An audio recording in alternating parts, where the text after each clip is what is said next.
Hello everyone, and welcome to the art library. I figured we're at a really important part of the case that we're on right now, so I figure let's wait for people to get in. In the meantime, I want to look at some of the epic art. I didn't do this for the last Apollo Justice game. This is a nice poster here. These are posters that I would want in my room. That's a cool one. Oh, these are the things when the case starts. You all know what I mean. Very nice. There's the last case there. Here's some character designs. Apollo could have looked like any one of these other three characters here. That would have been a very different game. Very weird, very different. Apollo in a full suit, that would have been silly. Oh god, he could have looked like all of these. Here's Chusey. And Chusey in the other outfits would have been strange too. Very nice, very cool. She could have looked like Lemuroyer with that one up there. It's always good to appreciate art, everyone. Good to appreciate the arts.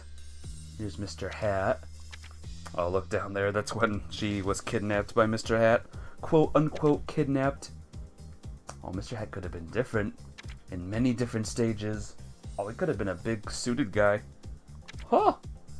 Here's Phoenix. Gavin. Clavier, or Christoph Gavin. He could have looked very different too. Very, very weird. Very different concept arts. Hey, Stars Over Hyrule, what's up? I'm just waiting for people to get in. I'm giving everyone 5 minutes. And Mafia Babes here, what's up? How you doing? I'm just looking at some artwork while I'm waiting for more peeps to get in. I'm giving everyone 5 minutes.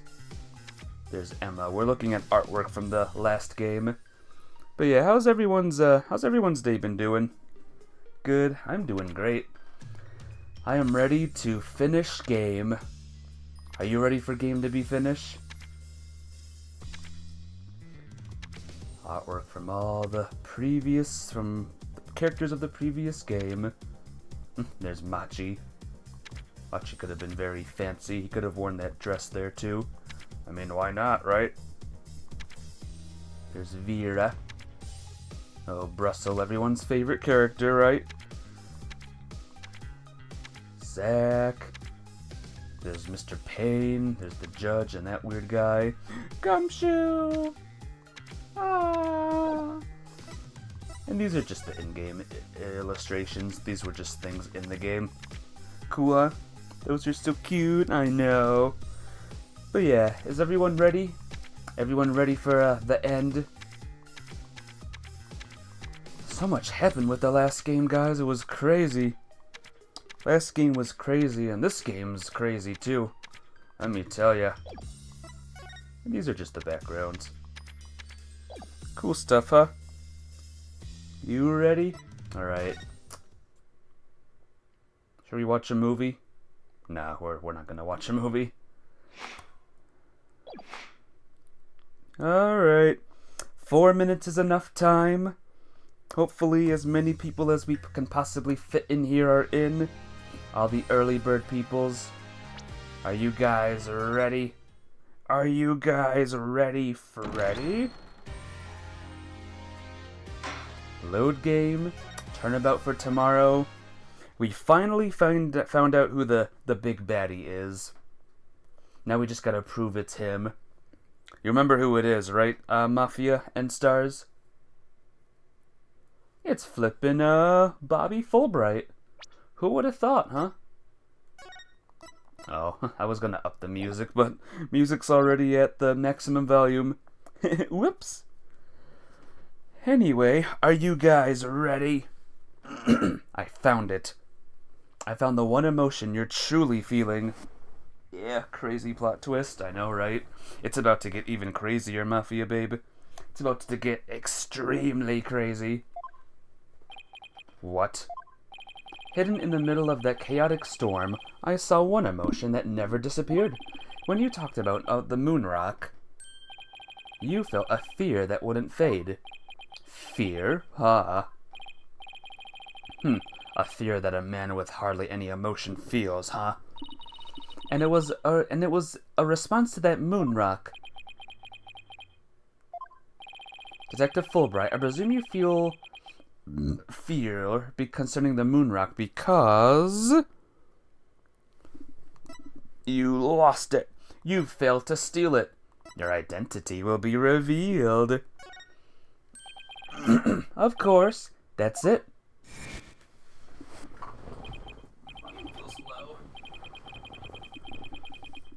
Enough. Fulbright, just tell us the Phantom's true identity. I don't know. He was very careful to hide it. He has top secret information for all kinds of corporations and countries. So there's a number of organizations that want him dead. If people believe I was the Phantom, I could be killed on the spot. Why, I bet even now there are assassins lurking nearby. This case is about the Phantom after all. Detective Fulbright, I think I know why you would feel afraid. You are afraid that the moon rock will somehow reveal your identity. If his identity were revealed, he would be killed immediately. That's certainly enough to make even the Phantom feel afraid. Me? Afraid? I don't know what you're talking about. So, there's really is something about the moon rock that would reveal his identity? Apparently so. Wait a minute. Maybe the Phantom didn't so much steal the moon rock, but more like he had to take it with him, because there was something on it that would reveal his true identity.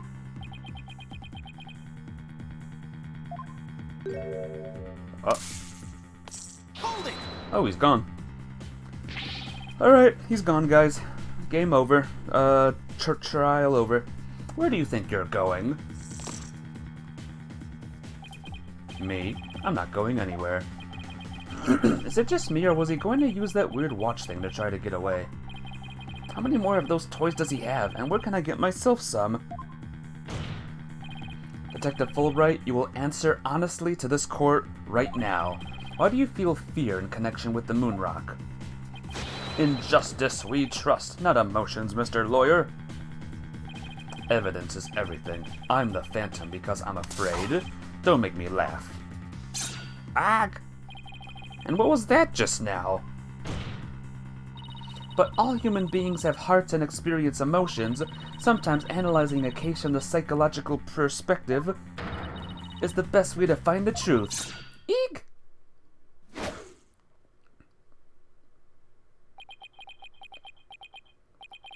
It's all just a waste of time. All your efforts at analysis serve no purpose. And now in this dark age of the law, nobody would believe your claim that it's effective. In an era when evidence is fabricated, do you truly expect feelings to be accepted as proof? And where exactly is your proof that I fear the moon rock anyway? Well, I admit I don't have any conventional proof, but I still say that examining a person's heart has its merits. Oh, really? Then why don't you listen carefully with those special ears of yours? Listen to the voices of the hearts of the people in the gallery. Hey, Captain Chips. Damn your ability to time making. You're fine, Captain Chips. I stalled a little bit. I stalled the court proceedings a bit. You are still good. The crazy things have not happened yet. All I hear is distrust. As you can see, the people are on my side, because all they see is a strange little girl using a weird little machine. But it's not like I use analytical psychology to falsely accuse people. Uh-oh, he's got Athena doubting herself. Miss Sykes' analytical psychology has breathed new life into the courtroom. It has freed the hearts of many witnesses and has been key in getting to the truth. What nonsense. Your Honor, the defense's claim is a false one. I don't feel any kind of fear when it comes to the moon rock. I see. Very well, I will give the opinion of this court. In a trial, I don't feel that a person's emotions are quite as compelling as actual evidence is. But, Your Honor... There, you see? Nobody believes you and your trumped-up charges. However, I do believe Miss Sykes' analysis can contribute to making the truth clear. I have seen her do this firsthand several times already. Surely you jest. So, does this mean you will accept my findings in this trial, Your Honor? Yes, I believe your claim, Miss Sykes. I think there is merit in examining why the witnesses feels fear in regards to the moon rock. That is the court's opinion on this matter. Then that's a win for me. No, a win for analytical psychology. Now, Mr. Phantom, you will tell this court the reason for your fear.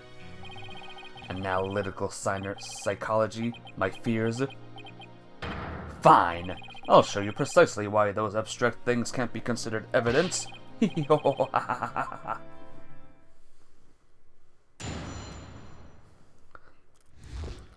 Witness testimony, woo!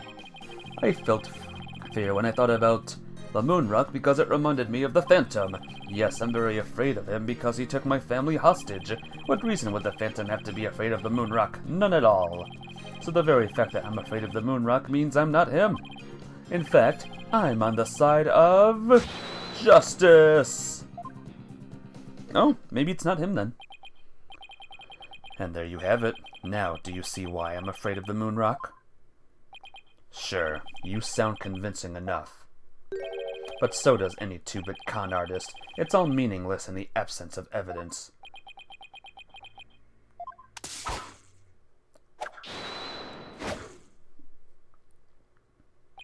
The Phantom is like the mist. No flesh, no bones. My sword alone cannot cut it. Right, Dono?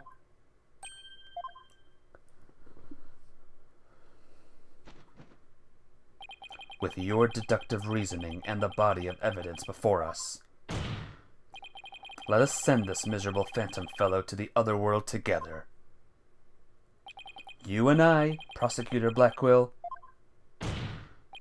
we have a duty to bring the Phantom down and restore the people's faith in the courts. Indeed, by covering for Athena, I allowed the Phantom to escape. And as a prosecutor, I gave birth to the people's mistrust with my murder conviction.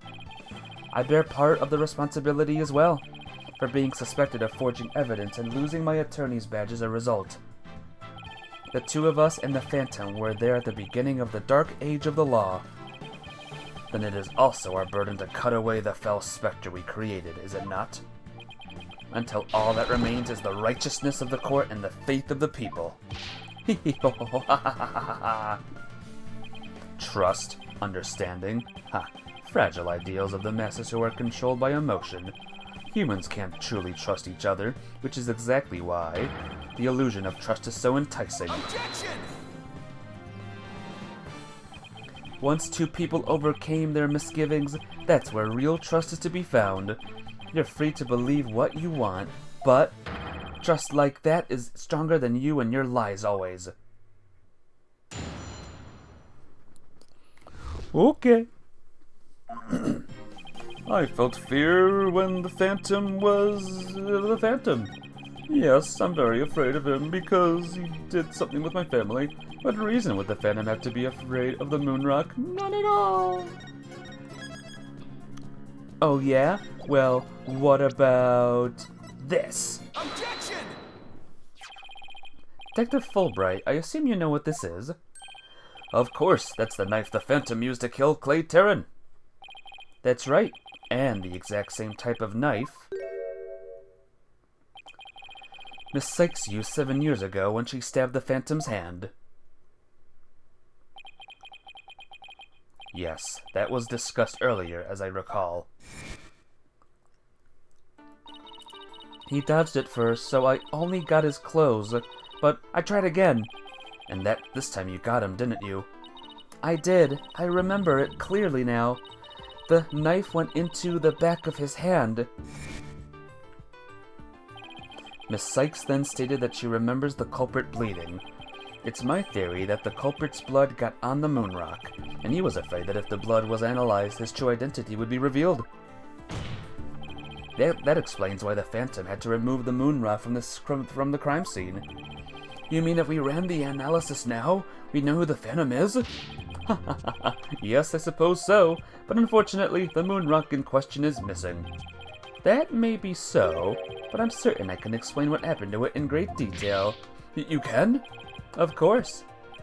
Nah. You don't actually expect us to believe that, do you? Because if you don't fool me. Ah! What this court needs is a bully-free zone. Ah, the infamous sword of beguiling bluff. Its edge is without compare. Come now, ready it with me, and show us just how finely it cuts. Your Honor, this is an outrage. Oh, I mean, this is an outrage? Ah! Go on, Wright, Dono.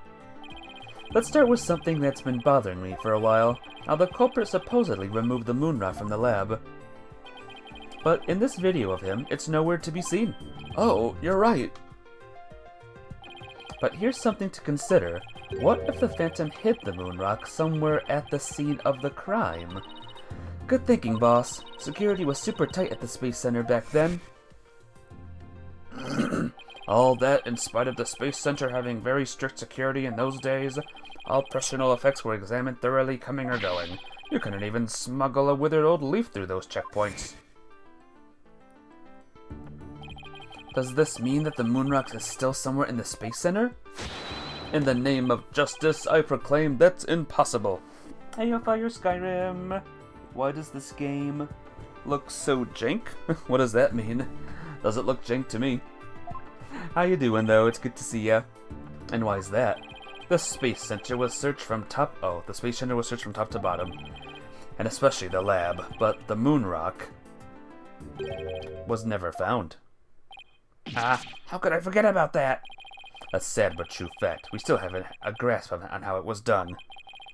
But the Phantom made the moon rock vanish into the ether. There's no way it just disappeared. Logic and evidence tell us otherwise. The Phantom didn't have the moon rock on him when he left the lab. Yet a thorough police search didn't turn up anything. And it never turned up in the 7 years after that either. I guess you're just used to only seeing Phoenix in 2D. Yeah, that's probably it. It's very strange and different in 3D. The Phantom made the rock disappear without physically removing it himself. But how? There must have been a way. Think, Phoenix, think.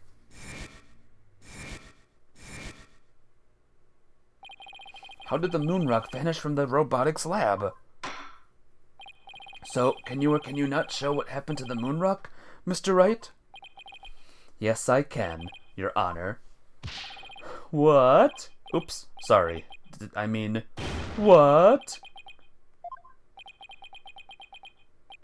In that case, let's have your answer, Mr. Wright. How did the Phantom make the moon rock disappear from the crime scene? Did you hear about these? What? These nuts? There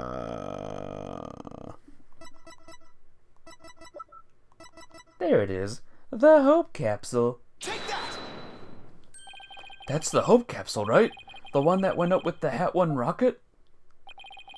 He couldn't carry the rock out, but he couldn't leave it at the center to be found either. Nah, these cases. Did you hear about these cases? Yeah, I played them already. You silly. So, there were only one safe place to stash it, the Hope Capsule that was there in the lab that day. Yes, and the team must have loaded it onto the Hope space probe eventually. But if that's what happened, then the moon rock would have been launched up into space along with the rocket. Preposterous! It would mean that for these past 7 years, the moon rock was... Exactly. The Phantom got rid of the moon rock in the most cosmic way he knew how. He sent it to space? It was out there in the depths of space. Aboard the Hope Space Probe. What? What?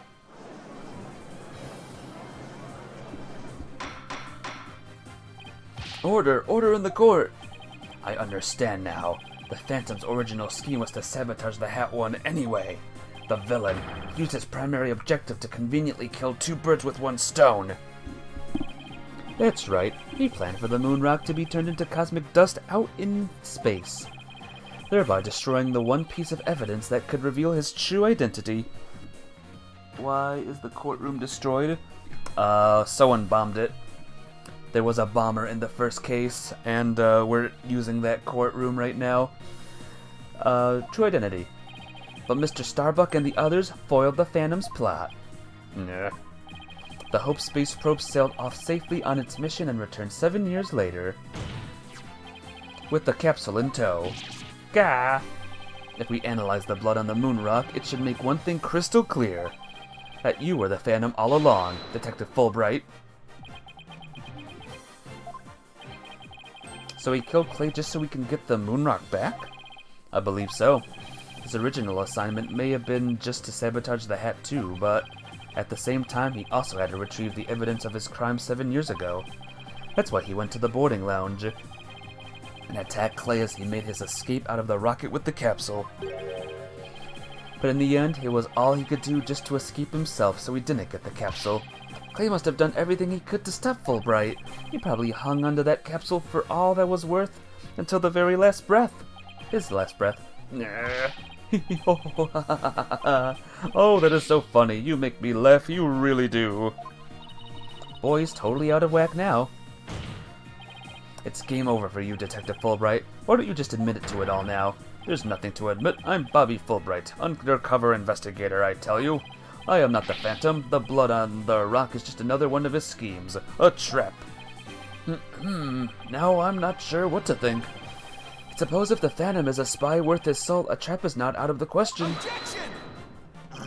But in that case, you could say anything is a trap.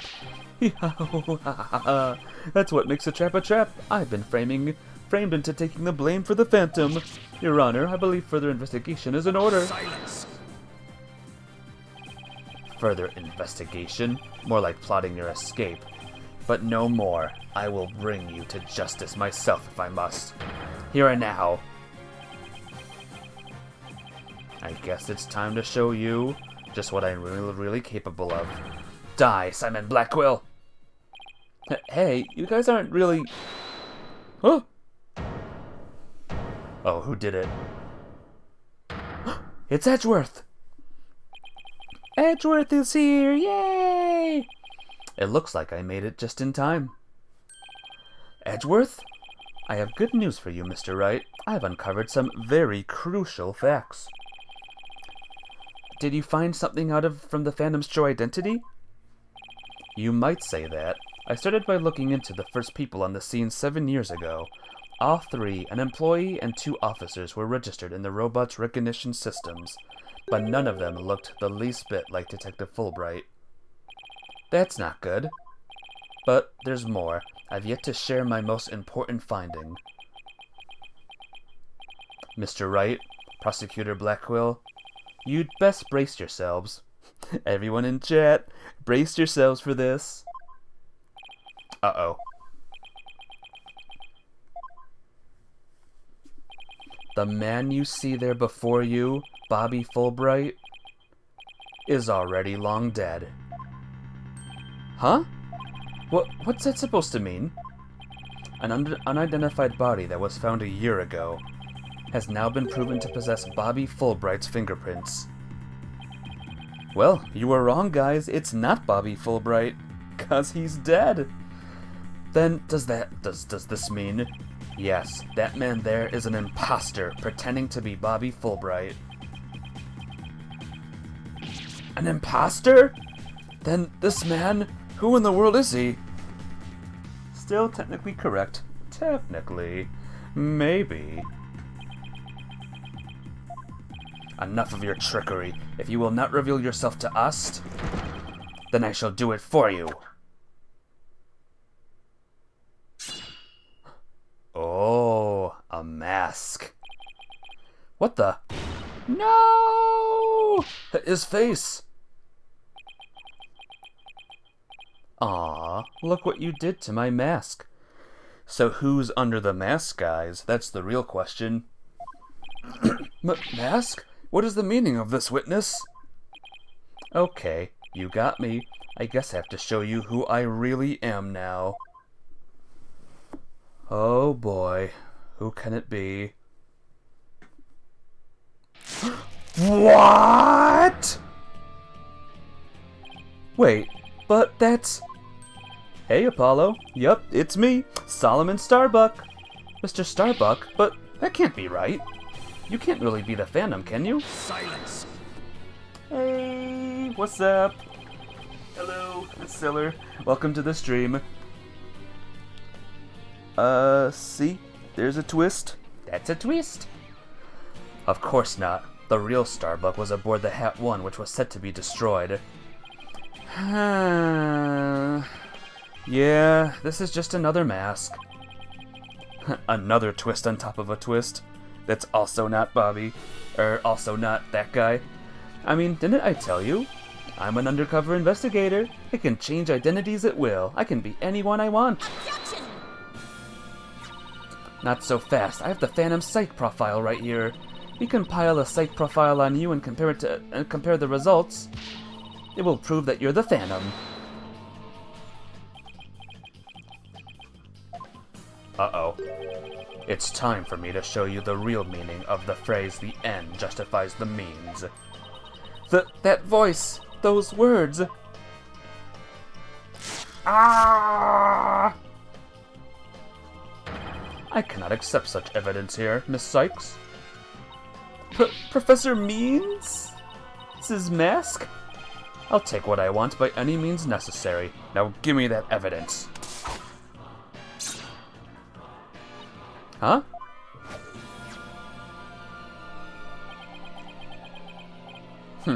Time to take out the trash. Permanently. How could you? Now do you see how powerful the end justifies the means can be? Silence. How pathetic. You can't even speak without wearing another man's face. Ah, but that's the life of an undercover agent for you. My real face has no meaning or value to me at all. Or perhaps it is really the case that you don't even know who you are anymore. What must you see when you look in a mirror, Mr. Phantom? Not an awful lot, I'd wager. Well, aren't you just the master of psychology, Blackwell? That's right. I don't know who I am. I am always living as someone else for my assignments. I don't remember what my face looks like. Or even what my personality was like. My face, memories, personality, beliefs, emotions, and soul. I left them all behind. I have no self. I am no one. I am nothing but an endless abyss. What's with this guy? Is he even still human? And now we resume with your lesson, Professor Wright. Oh, huh? Regardless of who this guy is, everything's happening in the courtroom. What of every bailiff in a 5-mile radius? Dog piling him. Yeah, but, who knows if, he would even allow it, this guy. This Phantom. I believe you made this argument earlier. If you were to analyze the blood on the moon rock, you could prove that I am the Phantom. I believe there was blood on the moon rock in that capsule. Now that we know you aren't even Bobby Fulbright, your claims of a Phantom trap won't work anymore. Then why don't you bring this moon rock in? This decisive evidence from the Hope capsule?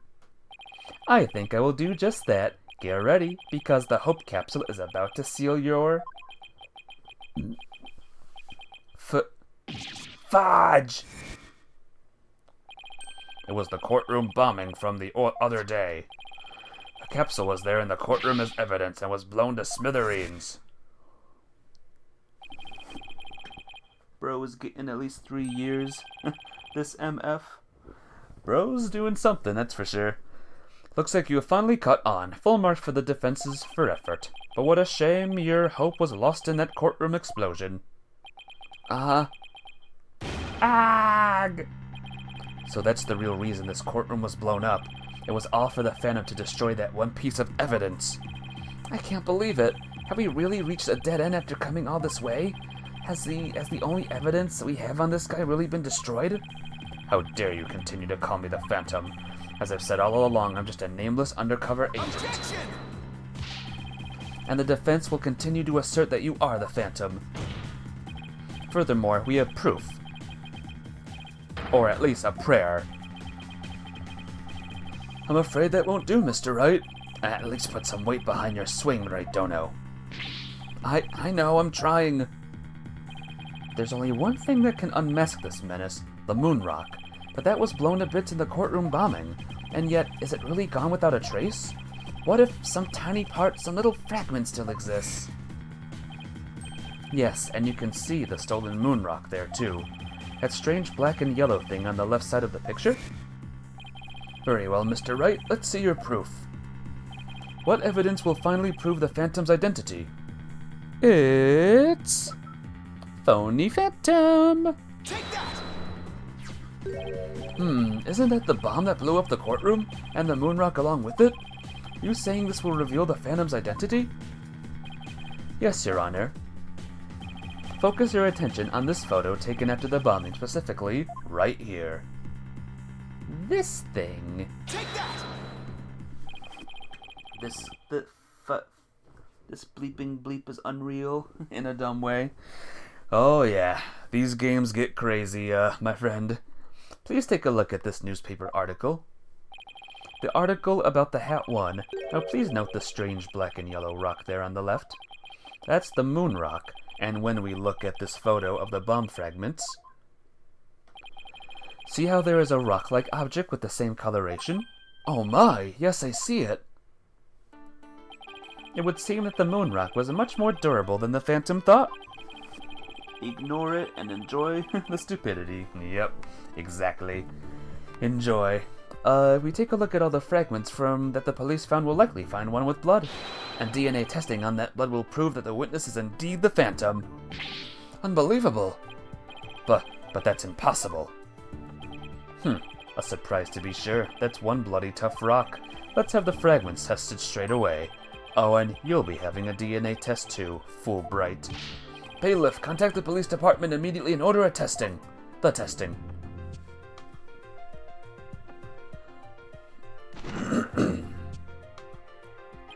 Prosecutor Blackwell, what do the test results show? There was a rock fragment that had blood on it that appeared to be several years old. DNA testing revealed... a goddamn bombing on a moment's notice for one piece of evidence is not reasonable. What are you trying to say? What's going on? I'm lost, sorry. Well, I'm sure you know full well what it revealed. They confirmed it was the witness's blood, didn't they? There's no use in trying to talk your way out of this, out of it anymore. Admit it, you are the Phantom. Objection! Huh? Mr. Wright, did you just raise an objection to yourself? No, I didn't say a word. That was my objection, Apollo. Huh? Oh, let's see the Phantom's real face, guys. It's Phoenix! Why? It was a pretty good objection, too, don't you think?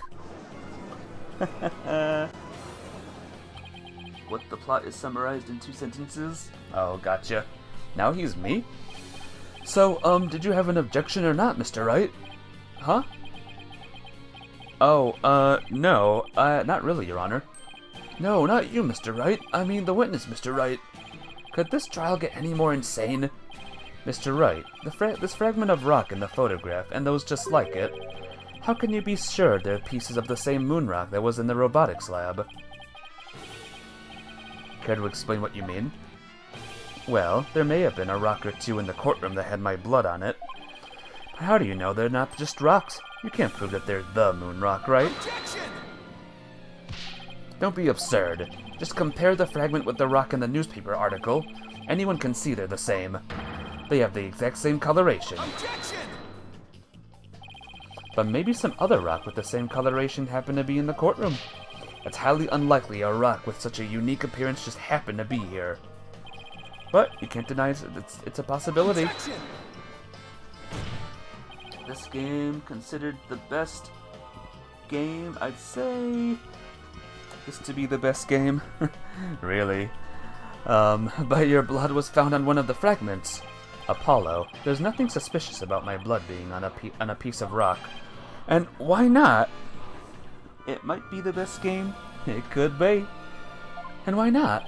I know it sounds like an excuse, but several years ago I tripped and fell in this very courtroom and was hurt pretty badly. Maybe that's how my blood found its way onto a piece of rubble. Even he must realize how ridiculous that sounds. And yet, I suppose it's not completely out of the question. I see you're starting to sweat, Mr. Wright. I thought that the worst of times are when lawyers have to force their biggest smiles. You're the last person I want to hear that from. Well, then why don't we get those fragments analyzed? We could ask an expert to verify if they were from the moon rock in the robotics lab or not. I'm sorry, but I'm afraid that just isn't going to be possible. And why not? In order to prove that the fragments are from what you say they are from, you'd need a sample of the moon rock from 7 years ago to compare it with. But that moon rock doesn't exist anymore, and there's no sample data left either. So you see, short of going back in time, there's no way to prove that any of the fragments are from that moon rock. Oh, no! There's really no way to prove it? Are you finally ready to throw in the towel? Objection!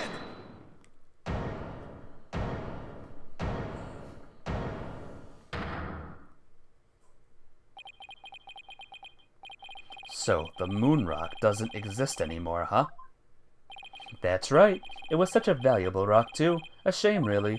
But it's lost to us forever. He's wrong. It's not completely lost. There's another piece of it, right here by our side. A shining fragment of hope that can turn everything around. The final piece of evidence to put this phantom away for good. The defense has a piece of evidence that completely contradicts your claim. You have what now? A final fragment of hope that was passed down with great love and care. We do? We do, even if the person holding it hasn't realized it yet. Is this true, Mr. Wright? Pay no attention to him, Your Honor. He's just bluffing, as usual.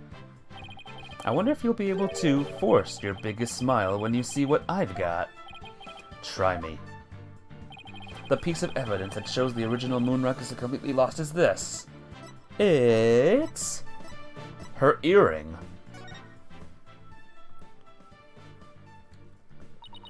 But just about the only thing my mother left me with are widget and this earring. Maybe she did love me in her own way. Athena, you may not know it, but your mother left with you a very important piece of evidence. She did? You're bluffing. You don't have anything of the kind. Oh, but we do. Evidence that will finally corner you, because we have a moon rock of our own. Yeah. Oh! You mean... Exactly. A gift Dr. Sykes left her daughter. An item Athena has cherished and worn all these years. As distant as Dr. Sykes may have seemed to her daughter, that fragment of her love will shake off the darkness of the past and give us all hope for the future. This is the defense's sample of the moon rock. That's your sample? This earring that Miss Sykes always wears was made from the original moon rock. What? All this time? It was right here all along? Hoo-hoo! No. Nah, it can't be. If the composition of the bomb fragments and the earring are found to be a match, then it will prove beyond the shadow of a doubt that the origin of the fragment in this photo. And since the test results show that the blood on this fragment was yours, this means that the identity you tried so hard to hide will finally be revealed. The identity I tried to hide? I don't have an identity to hide. I may not have Athena's ears now, but now even I can hear the fear in your voice. Fear? I don't feel fear. I left all of my emotions behind years ago. Every human being feels fear. You simply can't face the emotions inside you. You can't face them because you have nothing. No love, no trust. And I suppose you do? I didn't have anybody to support me at first either. I couldn't face the fear inside me, couldn't get over the trauma of my past. Like I said, I don't feel fear. Objection! Then you're just a coward for running away from yourself. When I had my doubts about Miss Sykes, I felt like I would collapse under the weight. But I wanted to trust her. And I knew I could trust Mr. Wright to uncover the truth. That's why I was able to face my suspicions without hesitation. Running away from myself? How can I run away from myself? When there's nothing inside. Nothing at all. Objection! I know it's hard for someone as unwilling to trust others as you to understand. But people have emotions, it's just a fact of life, and so, people can be weak at times. But that's exactly why people need to trust one another. So they can gain the strength to face themselves when things are at their bleakest. Without trusting others, how can you ever hope to face your fears?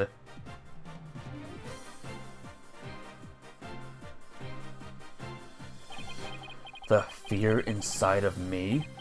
Is this... No. Ah!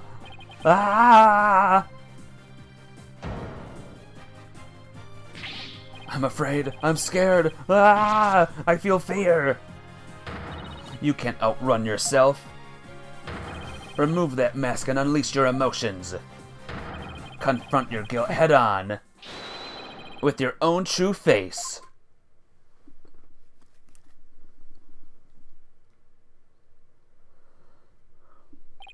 My own true face?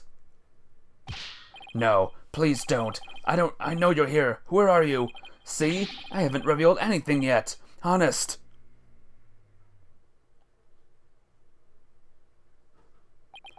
Ah! My own true face. I don't have one. My face, my face, my face.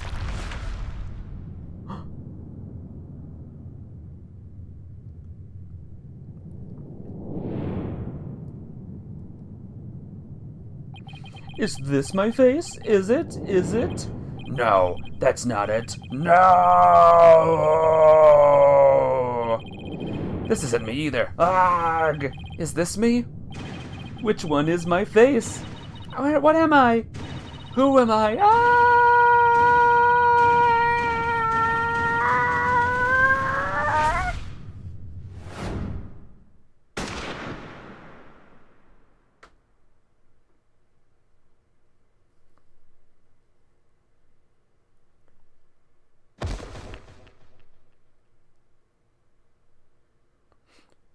That's what he looks like. Nothing.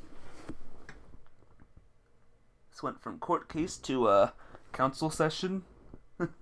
Was he everyone? He was everyone. Cop-out. Little bit of a cop-out, but, shudder. A sniper attack in this very courtroom. It chills me to my bones. But the police are doing everything they can to track down the sniper as we speak. Prosecutor Blackwell, how is Detective Fulbright, I mean his imposter, doing? He's a lucky fellow. The bullet didn't hit any vital organs. He appears to be in no danger of dying. Well, that was fortunate for all of us. The analysis of that final piece of evidence Wright Dono submitted is in. The composition of Miss Sykes' earring and the fragment with the blood on it match. We can now be certain that it is the fragment of the moon rock in question. The murders and the bombings at the Space Center, both past and present, the bombing of courtroom number 4, and all of his other crimes, as numerous as the stars. Under suspicion of all of these things, the spy known as the Phantom has been incarcerated. The prosecutor's office is now responsible for his well-being. There are still a myriad of things we wish him to tell us about, after all. Thank you, Prosecutor Blackquill. Well, it's time to finally bring this trial to an end. But before I do, will the defendant please return to her proper place? Yes, Your Honor.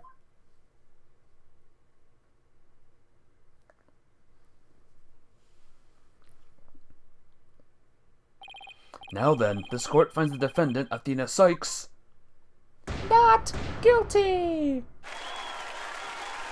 Woo! Finally, am I right, guys? Even he is happy. Court is adjourned.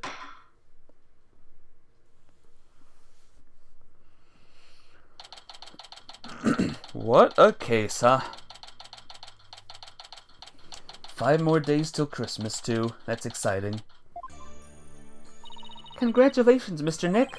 Thank you, Pearls, and thank you for being there for Athena. It's the least I could do, but Athena was great, wasn't she? She was so strong throughout the whole trial. Daddy, I'm so glad to see you. Chusey, are you alright? Are you hurt? I'm fine, Daddy. I was doing my magic tricks for the other hostages to keep our spirits up. That's our Chusey for you. I'm really glad to see you're safe. Right. I fear I owe you yet another debt of gratitude. Edgeworth. We never would have caught him if it weren't for all of you. Aw, come on, Edgeworth. What are you talking about? You're the ones who have been tracking the Phantom all this time. Plus, you were the one who gave Blackquill permission to serve as prosecutor, right? Yes, well, we knew the Phantom was somewhere nearby. The police and I were trying to find him, but we never did manage to do so until this trial. Hang on a minute, guys. Okay. Well, we never would have won this trial without you. It was your help as chief prosecutor that was the key to its successful conclusion. Then with phone call, hello. Heyo, stars! You missed, where we made it to the end. Besides, it was you that saw to it that I got my attorney's badge back, wasn't it? So, you figured it out, did you? Yeah, getting my license back went just a little too smoothly, you know? It should have been much harder after that evidence forging scandal. Well, I owed you a few favors. Hey, Edgeworth, think we can finally bring the Dark Age of the Law to an end? Even the darkest night turns to dawn eventually. Our sun will rise again. Besides, now that Prosecutor Blackquill has been cleared of all charges, a great deal of the mistrust toward the court system should have been swept away. You know, you could have said that with a bigger smile, Edgeworth. It won't kill you. Instead, the furrows in that brow of yours just keep getting deeper and deeper. So I should smile more, huh? I'll think about it. Ah, the complicated love-hate relationship between lifelong rivals. Athena. I'm forever in your debt. You went to all that trouble, even taking the bar exam while you were overseas. Well, I knew that if I didn't get your sentence overturned fast, you'd be executed. So I studied and studied. I was frantic. I'm so glad I made it in time.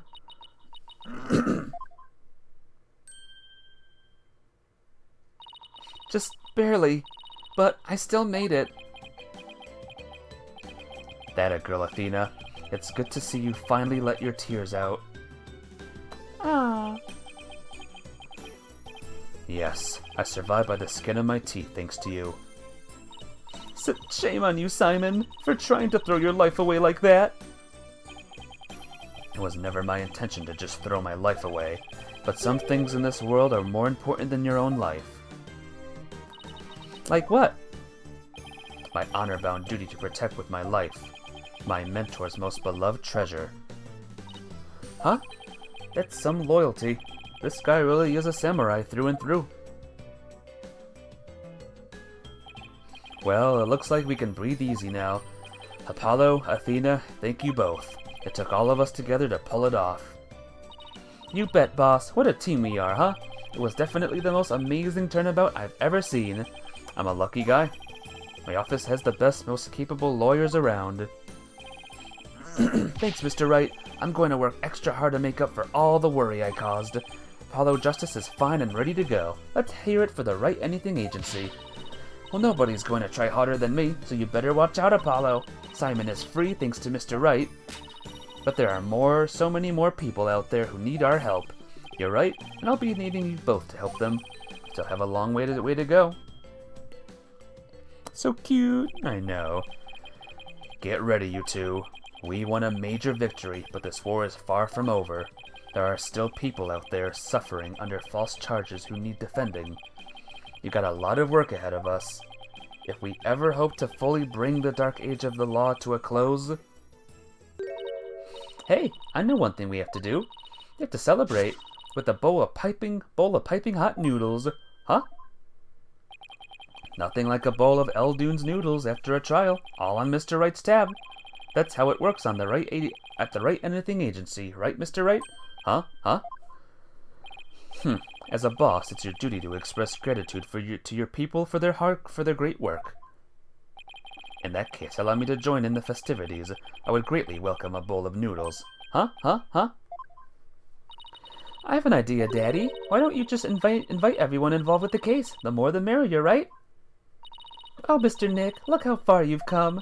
Who knew you'd grown up to be such a generous gentleman?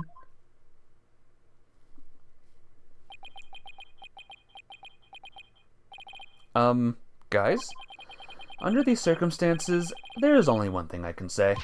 Only if I get to join in. Hey, no fair. I want to say it, too.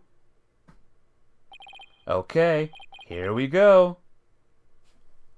Objection! And that's the fifth game, guys. Not the fourth, it's the fifth game. I was trying to think of something nice I could do for Polly now that he's back, so I decided to go around and get a bunch of jobs for him to do. Find a lost cat, install an air conditioner, give a computer lesson, find a lost item. You think I should have found him a few legal cases? Nah, that's okay. This is the Wright Anything Agency after all. What do you think, guys? Did you like it? Did you like, fifth game? Athena and Apollo were so wonderful in court. I'd better study as much as I can if I want to be a judge someday. My grandma says eat lots of peppers and they'll ignite your passions. Oh, but I should figure out which to grow, green peppers or yellow peppers. Or maybe I should go with hot as the sun red peppers instead. To mention that you think this is the best game, why not play the 6 now, not just the end? Well, you'll see, just wait on that. This may not be the best game, but that 5th case was one of the best cases. The end of the Dark Age of the Law, you say? Tisk tisk, how naive. Don't you know it's something necessary to get a guilty verdict by any means possible? What? They're putting me under investigation? The chief prosecutor wants to see me. Eek! Now the Dark Age of the Law's over. But yeah, it's a fun game. Awesome game, good times. I've been asked to debut the great mass whistler Tenmataro. He's scheduled to go up against the amazing Ninetales next, though. What to do now? What to do? With a fight to the finish with myself? Why don't you ask Mr. Demon Lawyer to be the amazing Ninetales too? That's not a bad idea. I bet he'd be all for it. Ka. So we are to be the foes, are we, my little friend? You gotta remember that this game also had that case. But yeah, it's good. Good game. Would you believe it? I'm Alderman of Ninetales now. Pretty impressive, eh? I took over after Rex Cuby for the good of my beloved village. What do you say? Would you like to make a little donation to help us out? Hey, you. What do you think you're doing, sneaking into the manor? The jig's up. Better make my run for it. The Dark Age of the Law was emo pain. Yep. It was pain all along. I thought I wanted to be an artist, but after seeing the amazing job Athena did, I started becoming genuinely interested in law. I'm studying for the bar exam. I'm going to prosecute Athena someday. You'll see. I'm studying my buns off too, but not for the bar exam. I'm going to pass the Themis entrance exam for my own merit this time. With a score of 100 points, of course. Oh, Juniper, our dream will live on forever! He is a pain. Massive pain, mates. I found really sweet boxes for all 3 of them, but they won't wear it. Is it because they want to be a legal journalist instead of a lawyer or a judge? But anyway, thanks to the trial. The school's future as bright as can be. Sis. Now let's see what the fresh blood has to say in the new school paper. Our editor cried so hard at graduation rehearsal her cardboard box got all soggy. Rip cardboard box then. The one night only reunion concert. I still remember that evening of passion. A president of the student council sang like no high school student I've ever heard. When she's a judge in her own court someday, I'd love to have a jam session with her. It'd be the coolest trial ever, yeah? I can already hear it now. Pain in everyone's side. He is. I gave this place a good cleaning from top to bottom, but it's already a mess again. I guess the only thing I can do now is clean up the attitudes of the people in this office. With Mystic Maya due to come here once her training is over, it simply must be done.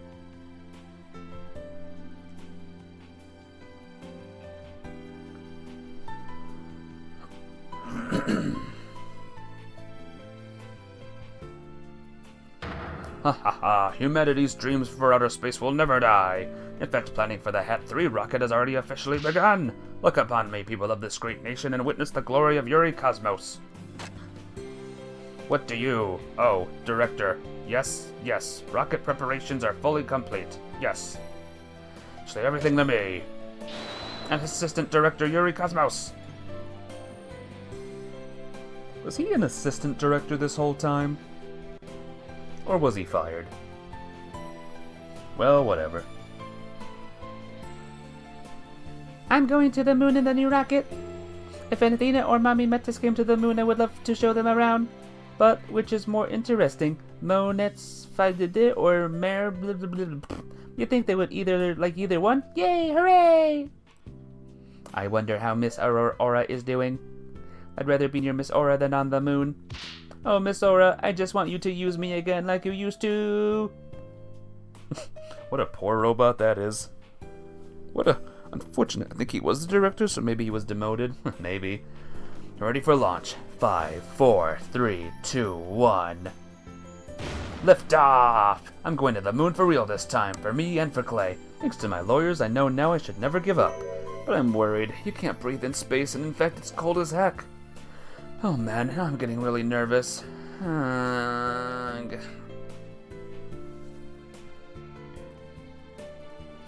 Poor guy. No, I am not employed here. I simply came to request their services in defense of my sister. But no one's around, and I've been kept waiting for a long time. And what sort of case brings you here? Oh, your father was accused and you wished for Athena to defend him? Then perhaps he and I shall meet in the courtroom in the near future. Huh.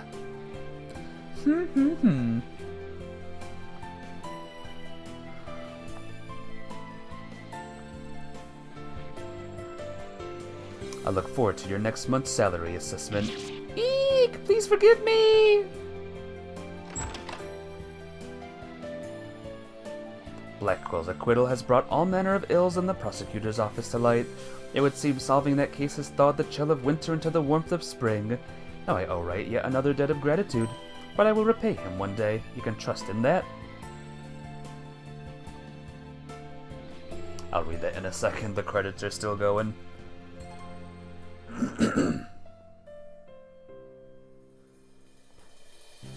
Yay! He was the egotistical director until his demotion to assistant after the resolution. I got you. Moved about entirely via his blue Segway galactic scooter. Oh man. Well, that's the end of this game, guys.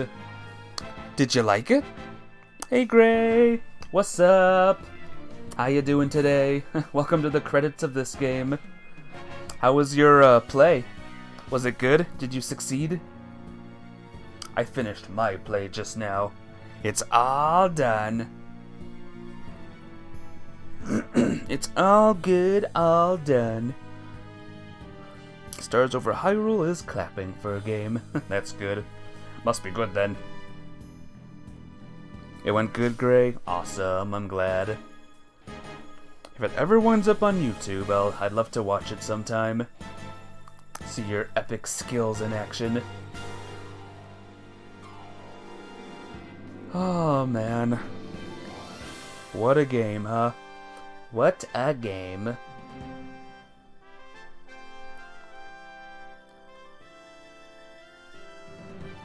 Guess we'll sit back and just watch the credits.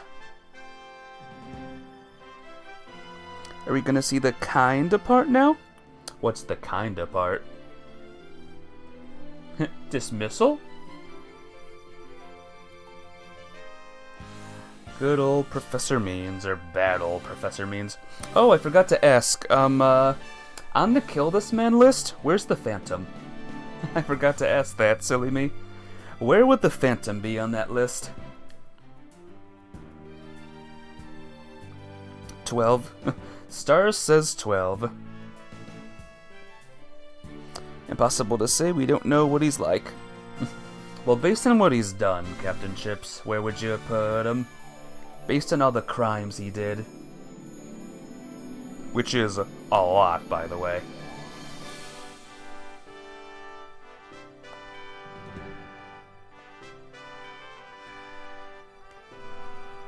No Bobby in the next game, guys. Sorry.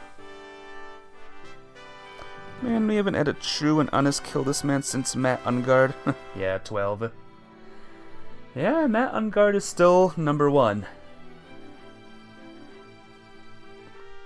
Number 1 of biggest dicks.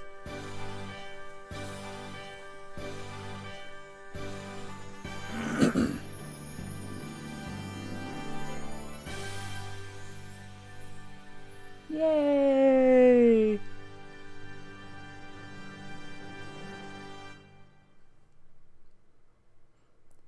And now we go to space.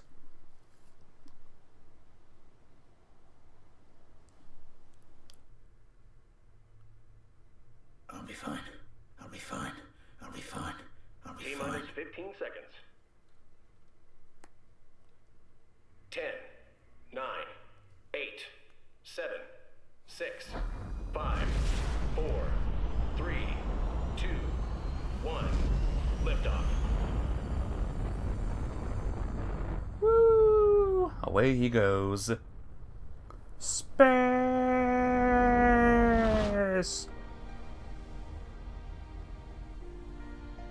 Simon, you might be dead. I don't know how far you're supposed to be away from a rocket when it's lifting off, but he might be kind of dead.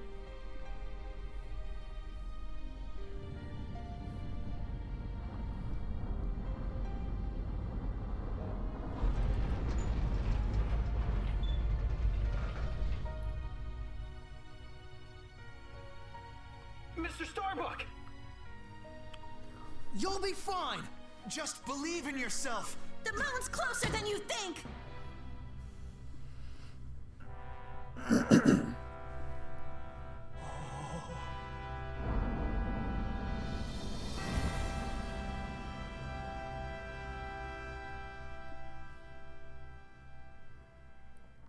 Thanks, guys. I wouldn't have made it back into space if it wasn't for you. Yay! All right!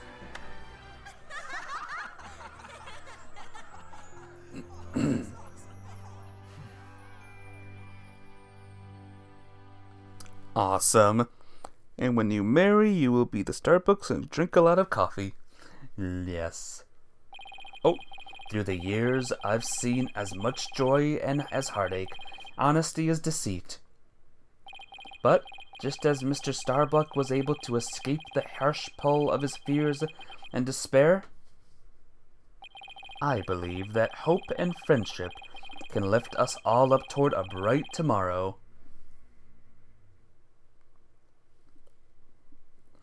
Five, E's destruction of property and everything there, destroyed evidence, murdered, lies about identity, tried under oath, and more you'd say 3 plus dash 5.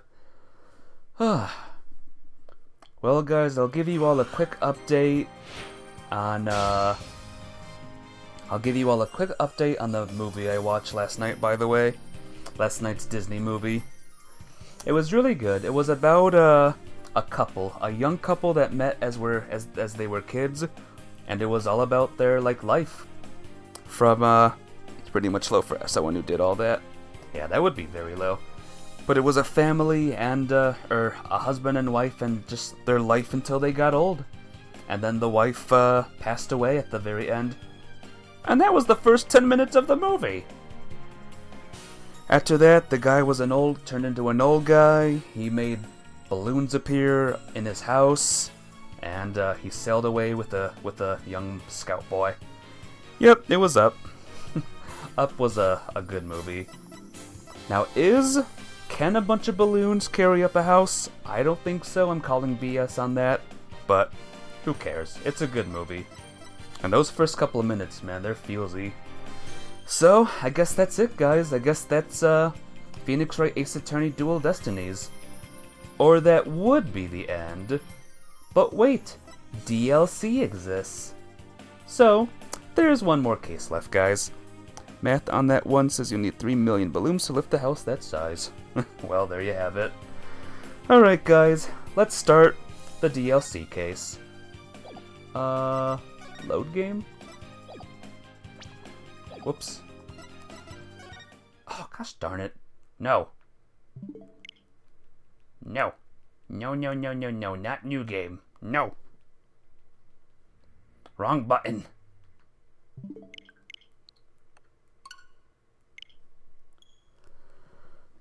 Weird that it doesn't start the case, immediately after the last one. Oh well, whatever. 0 out of 10 game, guys.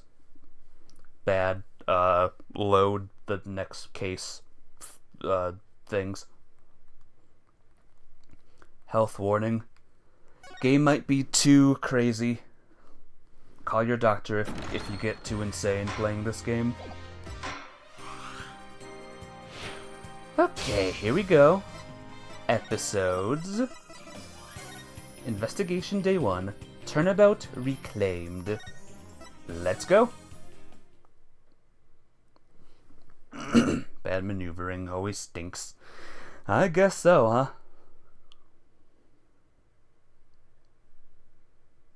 My name is Phoenix Wright, head of the Wright Anything Agency and a lawyer.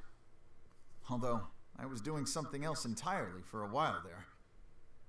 As for why I decided to formally get back into lawyering, let's just say there's unfinished business to take care of. Anyway, I thought I'd reminisce about my first case back on the job. And what a case it was. It happened only a few months after Athena joined our office. Well, okay. Special episode. Woo! Pirates. Good. It's a pirate episode.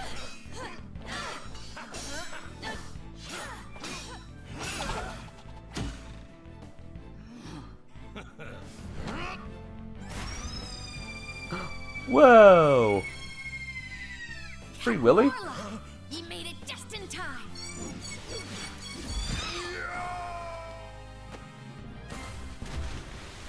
He's dead.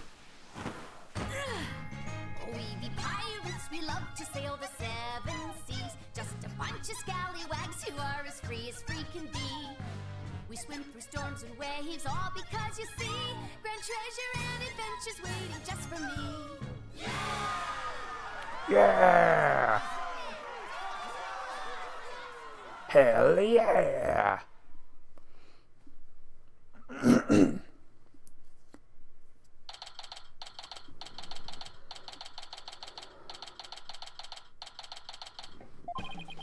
Today's my first day back on the job as a lawyer. Putting this attorney's badge on again really makes it hit home. Boy, am I pumped. Even Chushi said, "Looking good, Daddy." So Athena, Apollo, what do you think of the old attorney's badge? Wow, the Ship Shape Aquarium show is great. I can't get enough of it. Athena? I still can't believe they showed the Swashbuckler Spectacular on TV. Good thing I recorded this. Now, who's ready for another viewing? I've already watched it 5 times. Let's watch something else now. How can you even suggest such a thing? This show is therapeutic. Boss here asking you guys a question. What's so therapeutic about watching a killer whale? What? Don't you know anything? Animal-assisted therapy is an established psychiatric treatment. Bro, just flipping drowned for a show? Yeah, that's how you do it. For the show. You're kidding. This kind of thing really exists? It's a real thing. I've been to the aquarium myself to try it. It really helps. I still go there every now and then to further my psychology studies. The last time I went, I saw a dolphin and an orca swimming around together. It was so... Hey, do you two think you could quit goofing off and do some work for a change? Work? We've already cleaned the toilet. Twice, each. Hey, wait a minute. Is that your badge I see? Wow, congrats on getting your attorney's badge back, boss. Thanks. Starting today, I'm officially a lawyer again. Sheesh, took him long enough to notice. Gee, Mr. Wright, with that badge on, you'll suddenly look so capable. Thanks? It's not like I was some lazy bum, you know. But what made you suddenly so fired up to get your badge back anyway? Ah, well, I made a promise to a certain someone. An important promise. What could be so important? Anyway, we have 3 lawyers now, so we'd better start taking on lots of work. I'm all for that. Let's get this agency hopping. Well, we have plenty of enthusiasm. All we need now are some clients. It's been 8 years since I last wore this badge. I feel like a rookie all over again. And this just in. The owner of Shipshape Aquarium, Captain Jack Shipley, has been murdered. The suspect in the case is reportedly already in custody inside the aquarium. Isn't it the aquarium we were just watching, Athena? He said the show must go on and they put it on his grave. He actually is dead now. It is. I can't believe it. A murder at Shipshape Aquarium? But I love that place. We need to get to the bottom of this. Really? I guess I'm in luck then. Oh. I need Phoenix Wright to save my friend. What? Who in the world is this? Are you a client? Wait. That costume. It looks just like... I've got it. You must work at Shipshape Aquarium. That's right. You know it. I'm Sasha Buckler. I perform like an agile catfish in our pirate show. It'll blowfish your mind. Minnow? Blowfish? Those puns floundered a bit. Hee hee. I figured out the client's identity. Chalk one up for analytical psychology. My friend is under suspicion of murder, so I really need some help. That's why I've got to find this Phoenix Wright guy. Well, I'm Phoenix Wright. And this is Apollo Justice and Athena Sykes. They're lawyers too. If there's anything you need, all you have to do is ask. The same goes for me too, Miss Buckler. Haha, just call me Sasha, and I'll call you all by your first names too, if that's alright. Phoenix, Apollo, Athena. You'll have to help me. Please save my friend. Guess we'd better start by asking her more about her defense request. Well, who's the defendant this time, guys? Miss Buckler, Sasha, could you tell us more about why you need our help? My friend is suspected of murdering the captain of Shipshape Aquarium. Captain? I thought the victim was the owner of the aquarium. Yeah, well, our aquarium has a pirate ship theme. That's why we call the owner our captain. We call these the employees' crew too. That's a pretty unusual aquarium you've got there. Anyway, one of the crew members, my friend, is being suspected of the captain's murder. They've already decided she's guilty. I think they're going to give her the death penalty. What? What? What happened to due process? But my friend is as sweet and gentle as a whale shark. She wouldn't hurt a guppy. I know there's no way she murdered anyone, but they won't believe me. With a name like Wright, I figured you'd be able to help me set them straight. Wait a minute. Don't tell me she picked you all because of a bad pun. Ouch, I see my reputation doesn't precede me. But seriously, my name can't be the real reason she's here. Why me? What's the real reason you picked me, Sasha? Well, to be honest, I asked a whole slew of lawyers, but they all refused. They said stuff like, there's no merit to taking your case, or, I'm not sure I can help. They're all as cool as sharks, with hearts punier than whitebait. Ooh, I can really feel Sasha's frustration. With nobody on her side, she must feel all alone.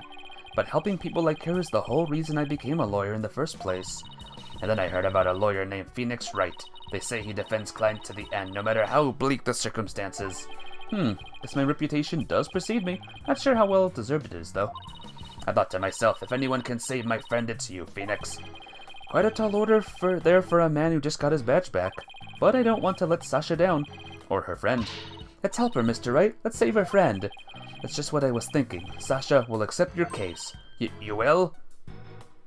Oh, thank you. You're a lifesaver. Literally.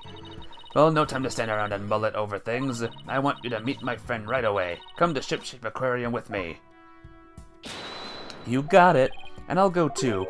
Sorry, but I need you to stay here and keep an eye on the office until Trucy gets back. You never know when a new client might stop by. How come I'm the one who has to stay behind? Thanks a million, Apollo. Well, ladies, let's move to the aquarium, shall we? Well, sorry, Apollo. You're out this time.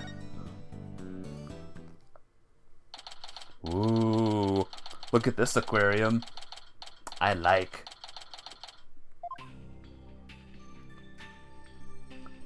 Woohoo!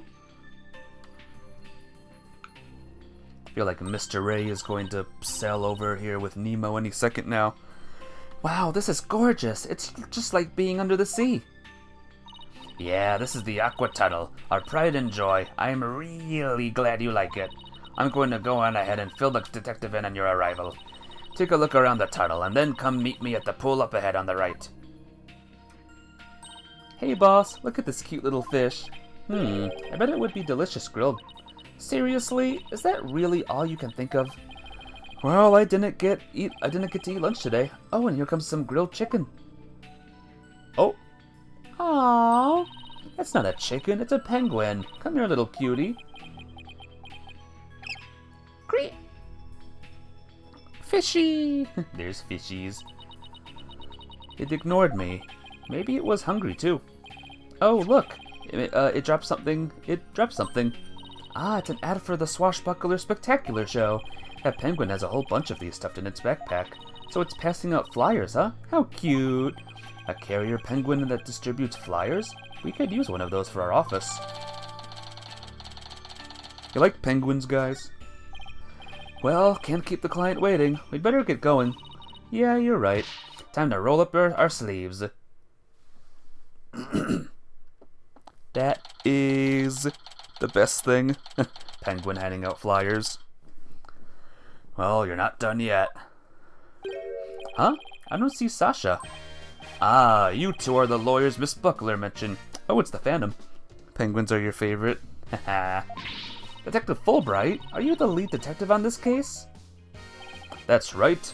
As long as evil exists in the world, there'll be no rest for me. And who is your sea urchin-like friend there? I don't believe we've met. Is he talking about me? I'm the defendant's lawyer, Phoenix Wright. Well, I'm Detective Bobby Fulbright. People don't usually get to see this area. It's only open now because of the investigation. You two are pretty lucky to get this peek behind the scenes of an aquarium. Lucky? Right. This guy is even louder than Apollo. So, where's the suspect being questioned? And where's Miss Buckler? Here I be, my buckos. Whoa. Eek! Ag! Shiver me timbers, there'll be one of Dread Pirate Nostash's scurvy swabs. Yep, couple months back, so Bobby's still here. I beg your pardon, I'm not anyone's swab, scurvy or otherwise. More shameless than a sea lion, ye be, trying to make off with me best bucko. If you want to pick a fight with us, you'd best bring along an army of great white sharks. Squeak! Squeak! Sasha, what's going on here? Let me introduce you. This is the friend I was telling you about. Her name is Aura Shipley. But she only responds to Orla, so that's what people call her. I'm her trainer. She's the suspect in the murder, but she'd never hurt anybody. She's the suspect? Yeah, and thank goodness you came before they put her down. I'm really grateful to the two of you. I just knew you'll save Orla. What? Don't tell me you didn't even know who your client was. An orca is the suspect? Our client is an orca? Is this for real? Is now a good time to say you're terrified of whales? Well, this is different. This is a killer whale. They're different, Mafia, babe. Also, it's not real. It's just a bunch of zeros and ones in a video game, so don't worry. I mean, oh, did I forget to mention that? Oopsie. That's one very big oopsie. By the way, what was with that mustache earlier? Oh, this be part of me costume for the Swashbuckler Spectacular. When I be wearing the mustache, I be one of Captain Orla's swashbucklers. A transformation uses as dramatic as a pufferfish's, wouldn't you say? I don't think I would ever say that. Is a pirate theme aquarium, so that's why Orla's wearing a pirate hat, right? Yep, she really loves wearing hats. She puts them on all the time. Goddammit, Orca as a client, this game's strange. Yep. Shouldn't have known this was gonna happen though, right? But her fake mustache keeps falling off, so that's a problem. I see. Well, why don't we start with you telling us a little bit more about Orla? Okay. So you're really serious about me defending Orla? Of course I am. You're the only ones who can do it, Phoenix. I hear you once questioned an animal during a trial, and then got your client off the hook. And that got you. No way, you did that? I might have tried something like that at one point in my career. Ooh, you're gonna have to tell me about this later, or I'll ask Apollo for all the juicy details. When I heard you didn't discriminate against animals, I knew you'd hear me out. I have to warn you, though, I don't know anything about orcas. I mean, they don't eat people, do they? Sweet! Sweet! Yikes, I think I made her mad. Oh, this is an orca. That's what she is. How are we gonna cross-examine an orca? Who says we are? I mean, I won't have you talk that way in front of Orla. Orcas have feelings too, you know? Yeah, boss, they have emotions just like we do. Sorry, is anger the only feeling I inspire in women? Wait. That's the noise Lugia makes.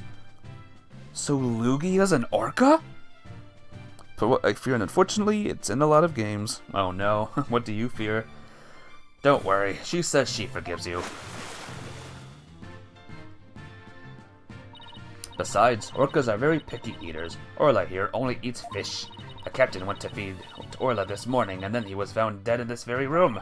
Could you tell us more about his death? So the owner of the aquarium, Jack Shipley, was discovered murdered. Yeah, it was about 10:10 this morning, just after the aquarium opened. A visitor was viewing the orca pool from the visitor's corridor and screamed. The orca pool is this tank here? Yeah, that's right. This pool is built so that guests can see into it from the corridor on the first floor. The security guard and I heard the scream and came running into this pool room. When we found the captain dead at the side of the pool in his swashbuckler costume. He was as big and tall as an old crocodile, the captain. I still can't believe he's dead. Mr. Shipley was very important to you, wasn't he? Sorry, I didn't mean to get all sad goldfish on you. Sad goldfish? Okay, time to snap her out of it. When it's show time, it's time to smile. That's what the captain always said. By the way, do you know what exactly Orla is being accused? Why is Orla being accused of the crime? Things that put down animals or draw blood? Huh? What's the hat? What's the hat? Why is Orla accused? Can you think of any reason why Orla would come under suspicion? The police think Orla went berserk during practice for the Swashbuckler Spectacular, but Orla would never do anything like that, right, Orla? Wheat, wheat, wheat.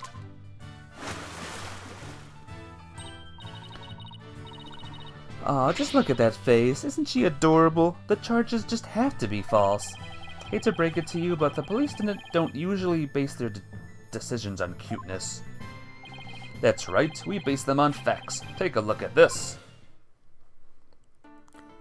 Trypanophobia? What's that? A photo of the victim, huh? He's got a wound on his head. Very perceptive. The victim and the orca were the only ones here. What's more, we couldn't find a weapon of any kind around. Want me to figure it out? Yeah, I'm reading a big game. I don't have time to figure it out. If you want to tell me, you can if you want to. So, what's the theory on how Orla supposedly killed the victim? They say orcas sometimes kill their prey by ramming them into them underwater. You believe this orca did just that by pulling the victim into the 65-foot pool, and then rammed him while they were in the water. Without any suspects beside Orla, this could be one tough case. No official autopsy has been ordered, but an orca attack makes sense. Why hasn't one been ordered? Accidental death due to a failure to exercise proper oversight over an animal.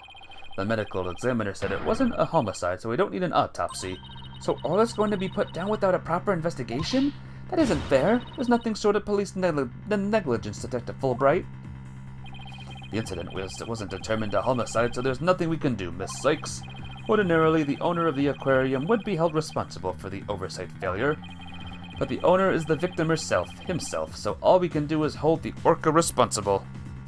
Needles? Oh, Needles, I gotcha. Yeah, I don't like him either. I had to have him a long time ago, at one point. Phoenix, isn't there anything you can do?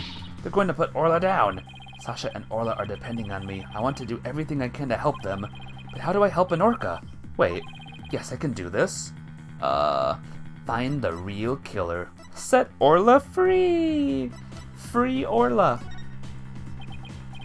I'll find the real killer. Oh, thank you, Phoenix, and I'll do everything I can to help you. Wait just one moment. You're not a police officer or a prosecutor. You're not even officially the defendant's lawyer, so you have no right to investigate. I'm not officially Orla's lawyer, huh? In that case, I know exactly what I have to do. Yes, I can do this. Defend Orla in court. I've got my badge back now, so I know what exactly I have to do. I'll defend Orla in court. Huh? Even an orca deserves a fair trial. If the one responsible for Orla is dead, then I'll take responsibility for her. You'll... what? I guess doing crazy things just once in your career wasn't enough, huh? But what the heck? I'll take responsibility for her, too. 3 vials every 6 months? Oh, no. That's pretty rough. How come? If you don't want to say, that's fine. Are you two insane? This is a case of accidental death caused by an animal. It's not a murder case. With no evidence of foul play, this case will never go to court. Then let us investigate the crime scene. We can prove that this was a murder, we might be able to take it to trial. And then Orla would certainly need the help of a few good lawyers. I guess so. But who ever heard of a trial for a killer whale? Just because it's never been done before doesn't mean we can't do it now. But, please, Detective Fulbright, for justice's sake. The police have determined that an animal has harmed a human and should be put down. But I don't know for sure whether that was a just decision, if your sense of justice compels you to take on the defense of this animal. Then my sense of justice tells me to let this case be re-examined for possible merit. You mean it? Really? That's fantastic. You're not such a bad guy after all, Detective Fulbright. Just remember, this case hasn't been officially recognized as a homicide yet. I'll get in touch with the prosecutor's office, but I'm not making any promises. Anyway, I'd better be off. Medicine? I gotcha. You two are our lifeboat. I'll be right here if you need me. Thanks. I've got a feeling we'll really be needing your help with this investigation. We're still not sure if it'll go to trial, but as Orla's lawyers, we'll do everything we can. To get this case into court, we'll need a prosecutor to make an indictment. So we have to find enough evidence to prove it's a criminal's case. There's has to be something that shows the culprit was somebody other than Orla. Detective Fulbright said there were no weapons in the area other than her. So we'd better look for something to prove him wrong. Better make a note of that so I don't forget. Sure are organized, boss. Maybe I should get a notebook of my own. Not jot down notes in the case and the court record as I go along. Use it as a sort of to-do list. Great idea. I'll add things too, and whenever we're stuck, we can refer to the notes. Read my notes to open the court. Yeah. I know, we know. Note jotted. Let's investigate this crime scene. Has to be some evidence here we can use in court. Yeah. I know, game. Let's first see what we can find using blah blah blah blah. Oh, you're gonna play Cuphead? Have a good one, Siller. Look, play it well, play it good. This game, it's like it's like a tutorial again. Oh, whoops. Oh, gosh darn it. Cuphead! A game I have never played before. Or will ever play before. Or will never play, rather. And nor still its kill. Oh, gotcha. Killer. Examine. Let's examine the shark, guys. The shark thing here. It's too far away to get a good look. I'd better get a little closer first. Alright, fine. We'll do it in a second then. Does that show makeup above Orla's eye? Eep. That's right. It's a starfish. Kinda makes you look like a punk rockin' pirate, don't you think? A punk rock pirate killer whale? Groan, it's official. Society's on the road to ruin. Well, I think Orla is one hot rockfish. Speaking of rockin', how do you get Orla to do what you want during the show? I give her signals with this whistle. Ah! A game you'd hate, it's brutal. Oh yeah. I know. Oh, but I didn't hear anything just now. The sound's out of range of human hearing, just like a dog whistle. Orcas have better hearing than people do. They could even hear their whistle underwater. That's so cool. I wish I could give commands to Orla. Anybody can do that. All they'd have to do is learn the signals. Here, Athena, you can have one of our whistles. Consider it a present. You have a roly-poly kitty? Ah, so cute, stars. Gee, thanks. As for the actual commands, I'm afraid I can't teach them to you. They're top secret. Well, oh, here we go. Here's another shark. Hey, there's a cannon in the shape of a shark. I'd love to try firing that thing. Boom! Are these cannonballs supposed to look like fish eggs or something? But why fish eggs? Why not baby sharks? Think about how crazy it would be to have sharks go flying through the air. Watch the thrilling life-or-death struggle as the little tykes fight to stay alive out of the water.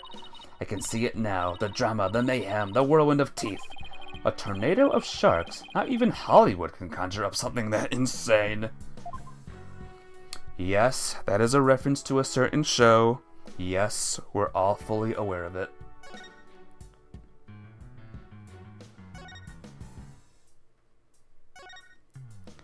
Baby sharks. Baby sharks. Looks like the control panel for this crane of apparatus. There sure are a lot of buttons. You'll love to be brutalized by games. You should play all the Dark Souls then. And that one game I streamed. A lot of buttons. When I see this many buttons, I start to get fidgety. I know what you mean. You start itching to push them, right? Nah, I start itching to make this a psychological study of people who want to push buttons. Did I remind you that I'm your boss, not your guinea pig? Your guinea pig. Doesn't look like the ladder goes all the way down to the bottom of the pool. But there's usually water in the pool, so it doesn't need to. So apparently the pool spans 2 whole floors. Ordinarily, visitors only get to see what they can from the first floor.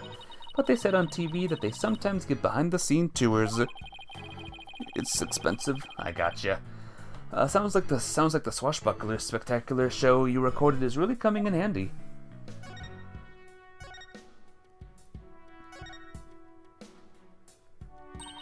What a mess. Was all this stuff knocked over when the victim struggled with the killer?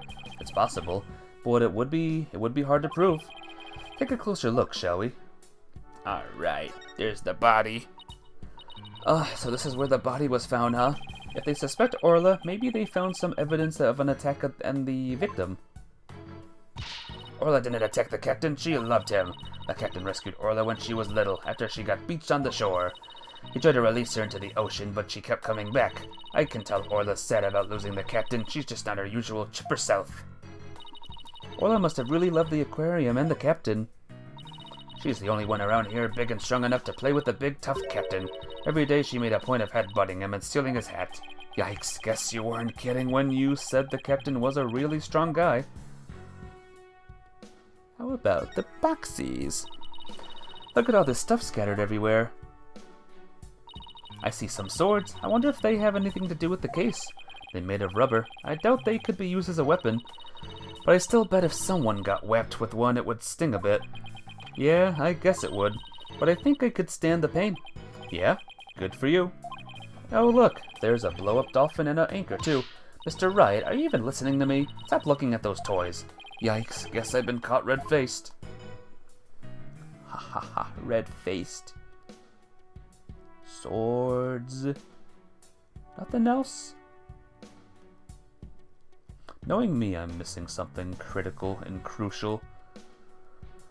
Knowing me.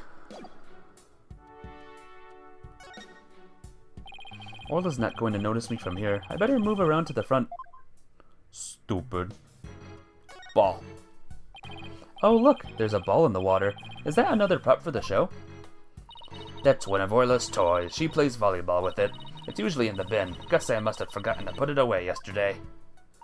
Wow, I wish I could play volleyball with Orla. You have as much fight in you as a mean old lobster. I like it. There aren't many people who want to be on the receiving end of Orla's fastball. Her fastball? Yeah, she likes to be naughty and slam the ball into things around the pool. You should hear the sound that ball makes when it crashes into stuff. Well, maybe some other time. She suddenly went from fighting lobster to a reluctant hermit crab. Ha ha ha ha ha. There's a piece of meat and a plastic hoop suspended from the ceiling. Talk about a clashy decor. I guess Orla really likes meat. Who knew they fed her such large chunks, though? All orca are carnivores. You know that, right? Of course, silly. And I love meat, too. Protein is your body's basic building block, after all. But that meat is made out of rubber. I doubt Orla could really eat it, even if she wanted to. You mean to tell me she jumps all the way up there and doesn't get a reward? That poor girl, and after all the effort. I don't think Orla is as dumb as you think she is. A setting sun. Sunsets always remind me how quickly the day goes by. Oh, boss, it's just a painted backdrop, you know. Down, Athena, of course I know. I guess they use it for the swashbuckler spectacular. Looks handmade. Oh, I just got an idea. Why don't we make our own not guilty backdrop? Present it to the judge when things aren't going our way? No, we put psychological pressure on the judge by hanging it behind the defendant. I almost want to see how the judge would respond to that. That's silly. Okay. Sounds good, killer. Hey look, there's an apparatus there to hang from. I don't think it's for people to hang from. It looks more like a crane to move things with. But Sasha was hanging from it during the swashbuckler spectacular. But there are all kinds of ways to use it, not just to move things. Come on, boss, try thinking outside the box. Is she trying to say I have a narrow-minded view of things? Alright, running out of things to examinate. There's the door. The doors are slightly open, and there are police officers standing guard outside. I guess they're watching to make sure we don't try any funny business. Well, now that you said it, I suddenly feel the urge to do something. How about if I suddenly break out some squat exercises? That would be pretty funny. Yeah, that might cause a few raised eyebrows in ways they don't want, Athena. Anything here, like these hats, maybe? Or anything here?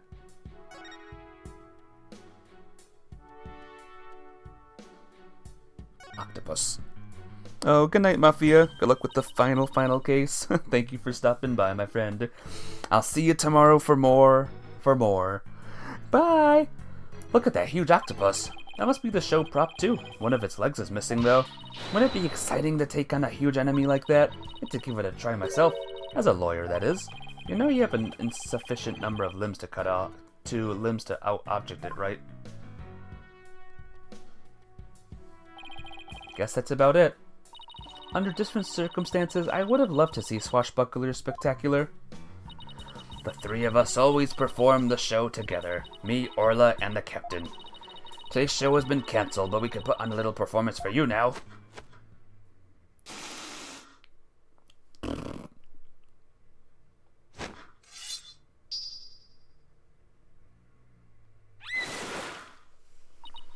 We be Captain Orla's swashbucklers. Me buckos, we love to sail the seven seas. We've come to rout that mangy blackguard dread pirate Nustache. Avast, there he be, Nustache himself, prepare to feed the fish. Am I playing the role of No Stash? Well, Sasha has a stash, and if you don't, so I guess so. Hit him with your water water cannon, Captain, and spare no quarter.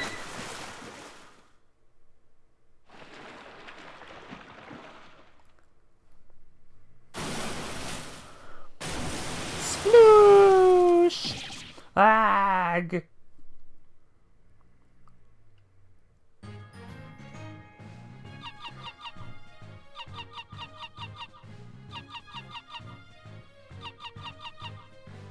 Aww. We simmed through storms and waves, all because, you see, great treasure and adventures waiting just for me. Wow, that was awesome. Your performance packed quite a wallop. Yeah, I for one feel like it took quite a beating. Sorry about that. Can't have a show without a bad guy role, right? But a single singing orca, huh? Must have been tough to train her to do that. That's Orla's best trick. She can only sing one song, though. Oh, she's still got one up on a pianist who can't even play one song. Well, now that we've had a taste of the show, better do some more investigating. Good idea. Let's go to the Aqua Tunnel. Alright, to the Aqua Tunnel we go.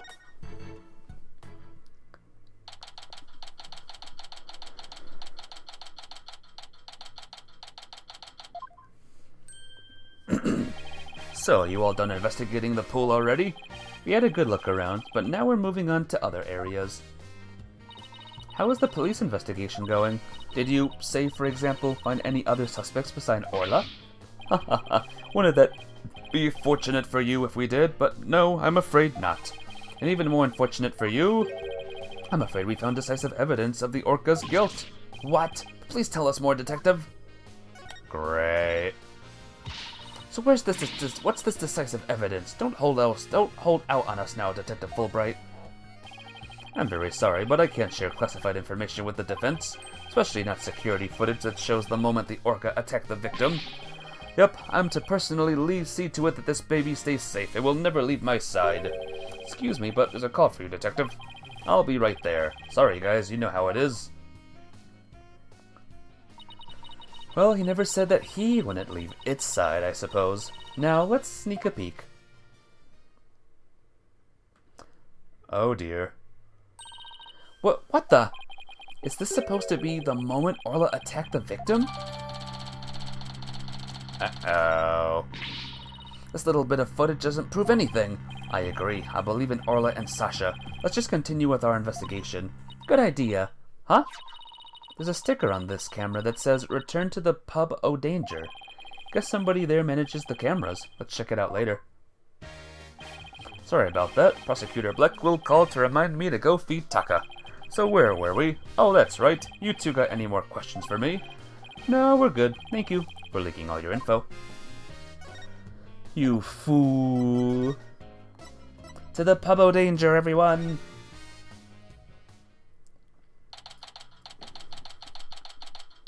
Ship shape. Ship shape, ship shape. This looks like one of those hands-on exhibits. It has a real air of danger, don't you think?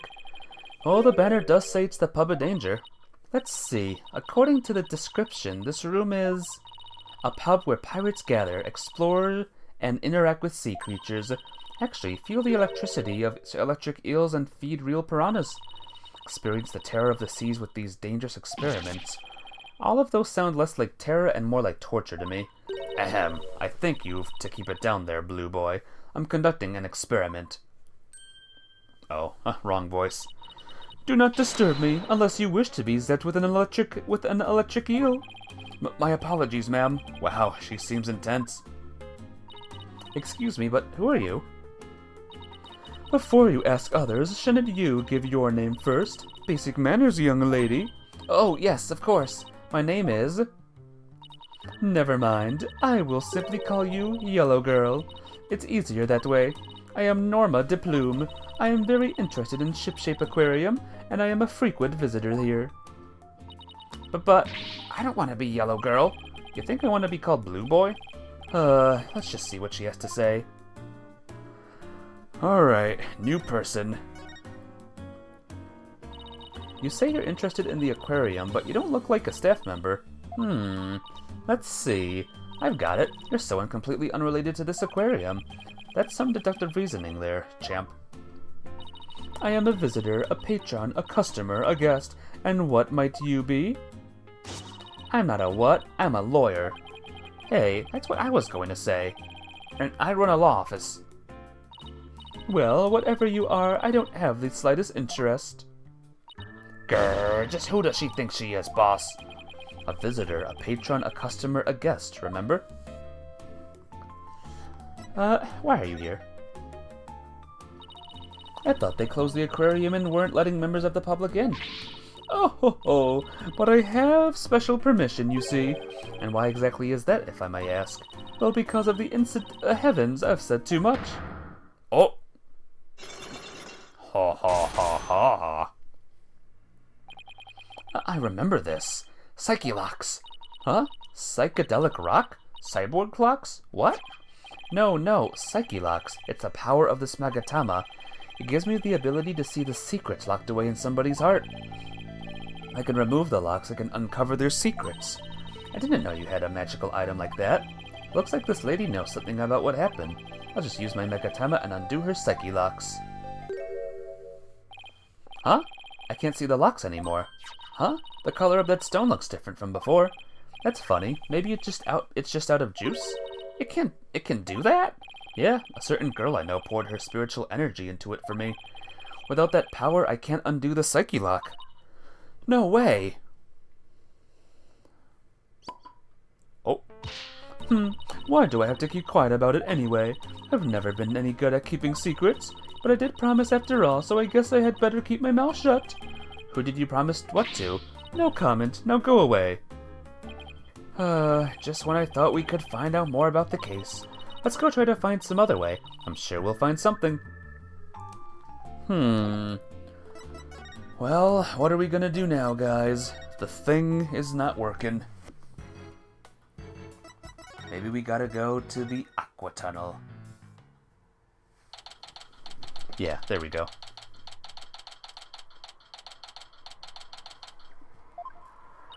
Hey, Detective Fulbright's gone. It looks like the police investigation is over too. That's too bad. I was hoping to get a little more out of him. Yo ho ho. Cleaner? Nuh-uh. Feeder? That's right. Yo, girl, why you hiding from me? I'm searching all around like this be a bad dream. Is that somebody rapping?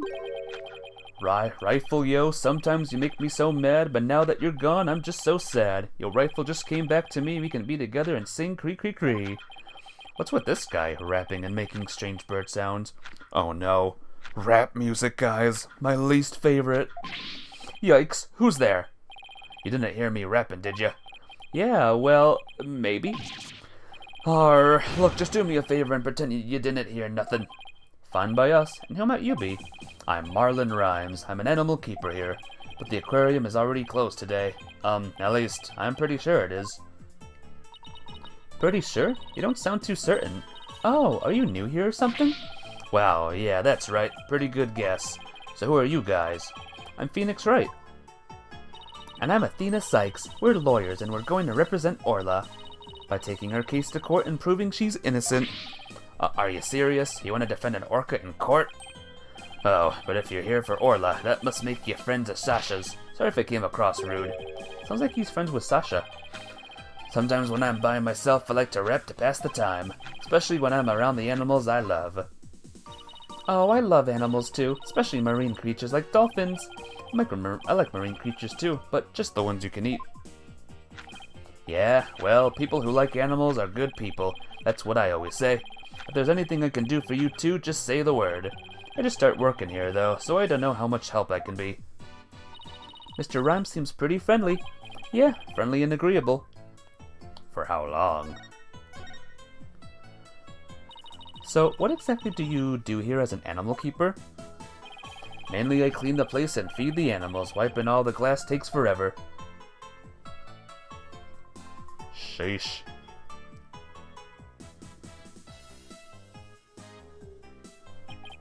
I can imagine. This tunnel alone must take most of the day. I also prep the food and the animals eat. That's the hardest part of all. You mean it's really difficult to get the hang of? Nah, I mean I'm a vegetarian, so cutting fish and meat and stuff creeps me out. Now there's something I never expected to hear from a pirate. About the murder. Do you know anything about the incident that took place this morning? Yeah, one of our guests saw what happened and started screaming. I came running, but by the time I got there, I couldn't see the orca or the captain. Speaking of the captain, what was he like? Like a strong captain who can turn a wild bunch of ruffians into some great pirates. He always treated us fairly and equally, human and fishies alike, the real deal, man. Hey, well, what are you crying for? I'm not crying. It's just, I can feel your heart crying, that's all. Good girl, what you talking about? I'm not crying either. I guess I won't mention that his eyes are puffier than a pair of pufferfish. I bet Sasha and our vet Dr. Crab are even more upset by his death. Vet? This aquarium has a resident vet? Yeah, yo, hold up. I haven't seen Dr. Crab this morning. They're supposed to stay put. The night shift has been on duty since last night, but they won't let us go home. Sasha even had to get us special permission to go out looking for a lawyer this morning. We haven't seen anybody who looks like a vet. Rifle. Were you rapping something about looking for a weapon earlier? A rifle or something? No, not a weapon. Rifle is the name of one of our penguins. A penguin? I would just name a penguin something like that. Ahoy! Yo, yo, yo ho ho. Prep for the battle, prep for the war. Little lady rifle gone even to score. Y'all think you can escape with your pride? Nuh-uh, you just gonna be straight up denied. Yo, yo, yo ho ho. Yo, yo, yo ho ho. Anyway, that's what she's like, so we named her Rifle. Okay, but did you have to wrap it? That's just how I roll. Does Rifle wear a backpack by any chance? Yeah, that's the one. So you've seen her, huh? She's always running away. She's such a good runner. We decided to put her to work delivering flyers. Do you really want a dangerous penguin like that running loose? Rifle's not dangerous. She only attacks people she doesn't like. When we ran into her earlier, she didn't attack us. She straight up ignored us, actually. Hey, I have an idea. If we run into Rifle again, would you mind feeding her for me?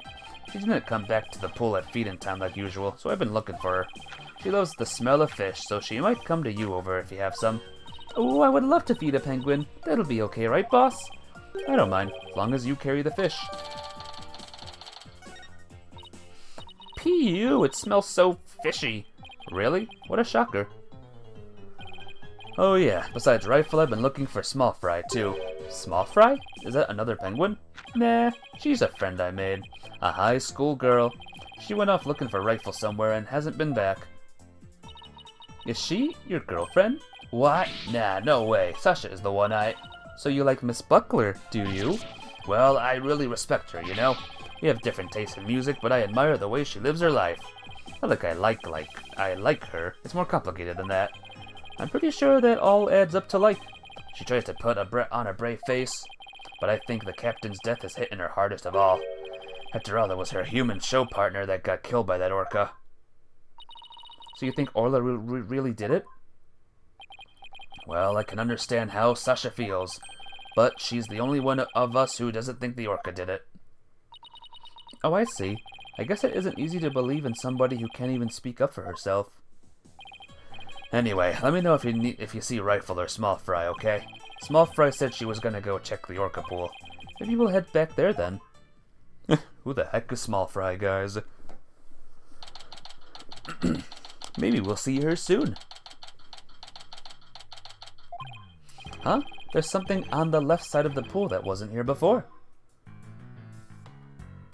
Ah, a sword. It looks like an electronic sword. Hey, you're back. Hi, Sasha. What's with this strange sword here? Oh, that's a walkie-talkie. It's probably Rifle's. But Rifle can use a walkie-talkie? She always running away, so we attached a walkie-talkie to her.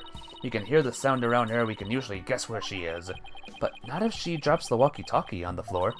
Every member of the crew has one too, so we can communicate back and forth. We can even use them to broadcast to specific parts of the aquarium. Cool, huh?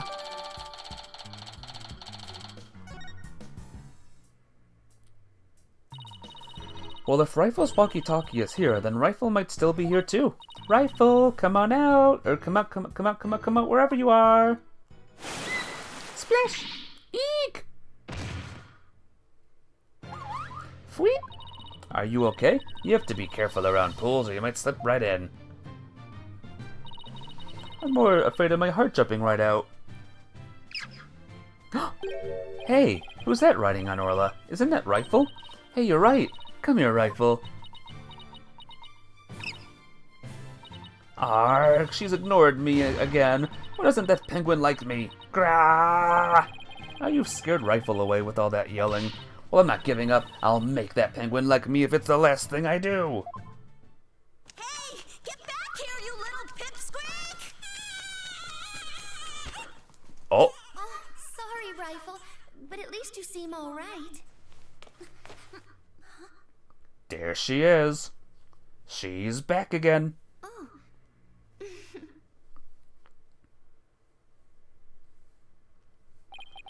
Hey, it's Pearls?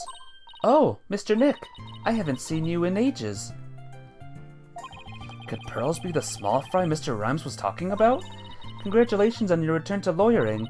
I've been thinking about stopping by your office for a visit to congratulate you.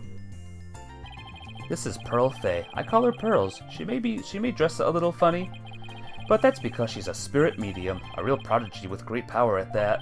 I've known her since she was little, and she sometimes comes to the office to visit. She's just a little older than Chusi, so she's been like a big sister to her. I guess everyone here knows Mr. Nick then. He's such a nice guy, don't you think? Is she trying to be my big sister too now? Hi, Pearls! What are you doing here, Pearls? My summer camp is here on a field trip. I've never been to such a big aquarium before, so I was really looking forward to it. But then that incident happened, and the police just finished questioning me. Oh, I see. Mr. Nick, who was that lady next to you? I'm Athena Sykes, a new lawyer at the Wright Anything Agency. Oh, how do you do? My name is Pearl Fay. My cousin and my friends call me Pearly. Pearly, it is then. Nice to meet you. So, how did the two of you meet? Well, you know how I used to travel to Europe to study their legal systems, Pearls? I met Athena on one of those trips. Meeting Athena. So, tell me more about how the two of you met in Europe. I thought I was supposed to be asking the questions here. A long time ago, Mr. Wright helped me out of a difficult jam. That's when I started thinking about becoming a lawyer like him. So you're like your mentor, huh, Mr. Nick? Yeah, something like that, I guess. Mr. Wright is the whole reason I am who I am today. He was the one who told me my knowledge of psychology could help people in court. Gee, Mr. Nick, looks like you've become a real adult since the last time I saw you. I've always been an adult the entire time I've known you, Pearls. Great! Well, would you look at that? Rifle loves you. She sure does seem to be attracted to Pearls. Hee hee, I'm so glad she likes me. Penguins are so adorable, aren't they? I even bought myself a little penguin calendar here at the aquarium gift shop. I have it hanging from my bag already. Oh, how cute! A calendar in the shape of a penguin. That calendar is a real hit with all our female visitors. I even have one myself. But the rest of the staff thinks it's too cutesy. I guess it doesn't really fit the whole rough and tumble pirate image very well. But, why does this calendar smell kind of like fish? What do you mean, Mr. Nick? Please don't be rude. Uh-oh. I got Pearls mad. Rifle. So you were looking for Rifle too? That's right. I was trying to help Mr. Marlin, the animal keeper. Come here, Rifle. Come on. She went toward Orla instead. Grrr, why can't I get Rifle to like me? Maybe you should quit clashing after her with that scowl of yours. Mr. Nick, how could you speak to a lady so rudely? Uh-oh, I got Pearls mad. Again. Why don't you try to get Rifle to take some food from you? Oh, great idea. And I have just the thing to present her to. Alright. Take the fish. Rifle, I have a present for you. It's chock filled with love. Here you go. Sweet, sweet. Hey, Orla ate my love-filled fish. At least it looks like she enjoyed it, though. I think Orla and I had just had a bonding moment. Friendship blossoming with the exchange of some food. Oh, isn't it moving, Mr. Nick? I think moving might be going a bit far. Anyway, how did you get Rifle to come to you so easily, Pearls? I heard Rifle was attracted to the smell of fish. But, Mr. Nick, are you saying I smell like fish? Maybe just a little, yes. I guess I need to change my clothes. That's odd.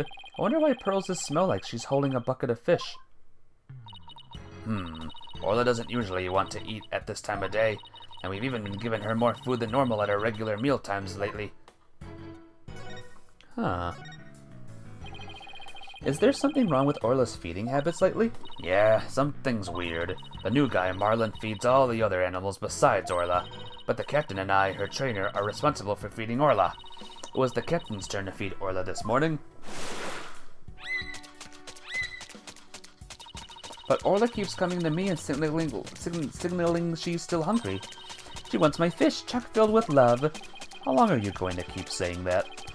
She sure is excited to make a new friend. But I don't think the captain would have forgotten to feed Orla. Orla and Rifle. Rifle and that big creature there certainly seem to love each other. This is Orla the Orca. Rifle and Orla are best friends. They belong together like a clownfish and a sea anemone. Care to phrase that in a way us non-biology majors can understand? Oh, so this orca is the suspect. I read in a book once that orcas eat penguins. Don't you worry about that. Orla here is really gentle and she never eats anything but fish.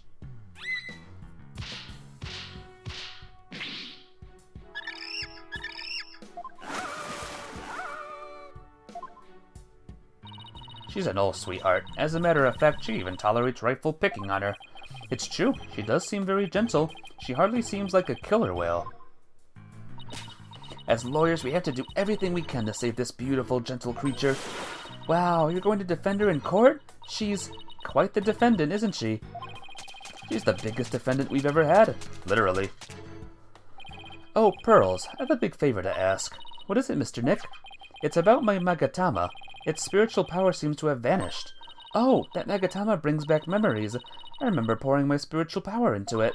That was so many years ago. I guess that's why it's almost out now.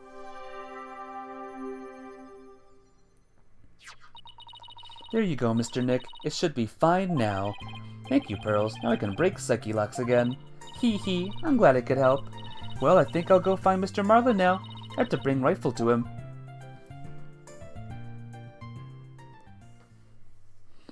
You just beat the hardest boss in Hades. It's a secret fight that's very hard to do.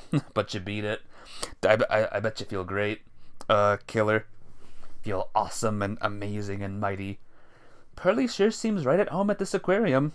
Congrats, by the way. Congrats! You're right, but didn't she say this was her first time here? Apparently, that girl was in the staff corridor earlier this morning. That's why the detective was questioning her. What was Pearls doing in the staff corridor? I don't know. I thought she was Marlin's friend or something. The staff corridor, huh? Something about that doesn't sit well with me. Certainly seems like a step down from the general tenseness of the rest of the game. Well, it's a DLC case. It's a fun case. Well, if it bothers you, and why don't you just ask her about it? Yeah, good idea. Let's go catch up with her. Pause the stream for maximum focus. Gotcha.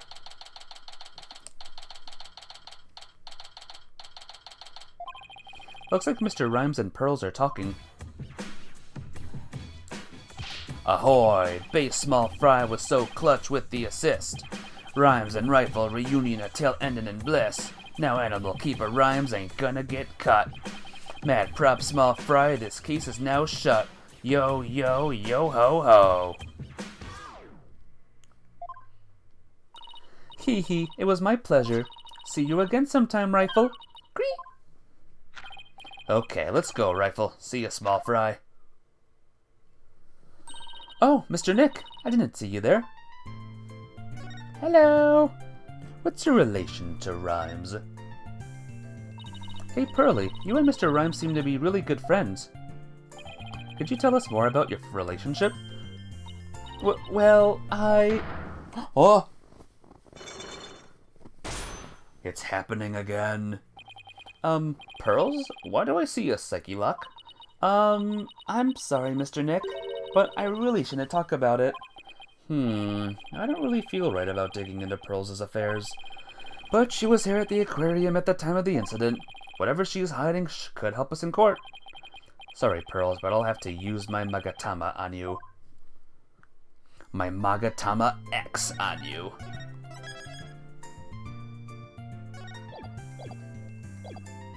Take that!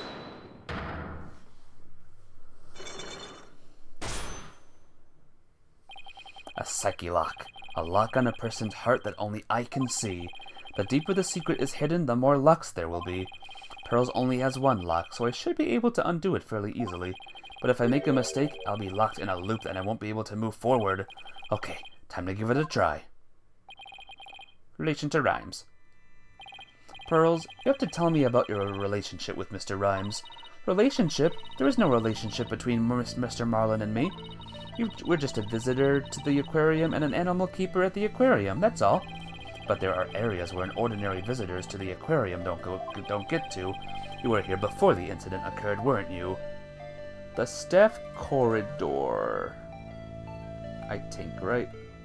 Take that! This seems wrong. What? What does? Yes, that's right. But how do you know? Someone told me you were there. I got confused and went the wrong way. I didn't know it was a corridor just for the staff. But that's all it was, Mr. Nick. It didn't have anything to do with Mr. Marlin. Sounds reasonable. I guess I'd better move on to my next topic. Actually, there's something else I've been wondering about, Pearls. Why do you smell like fish?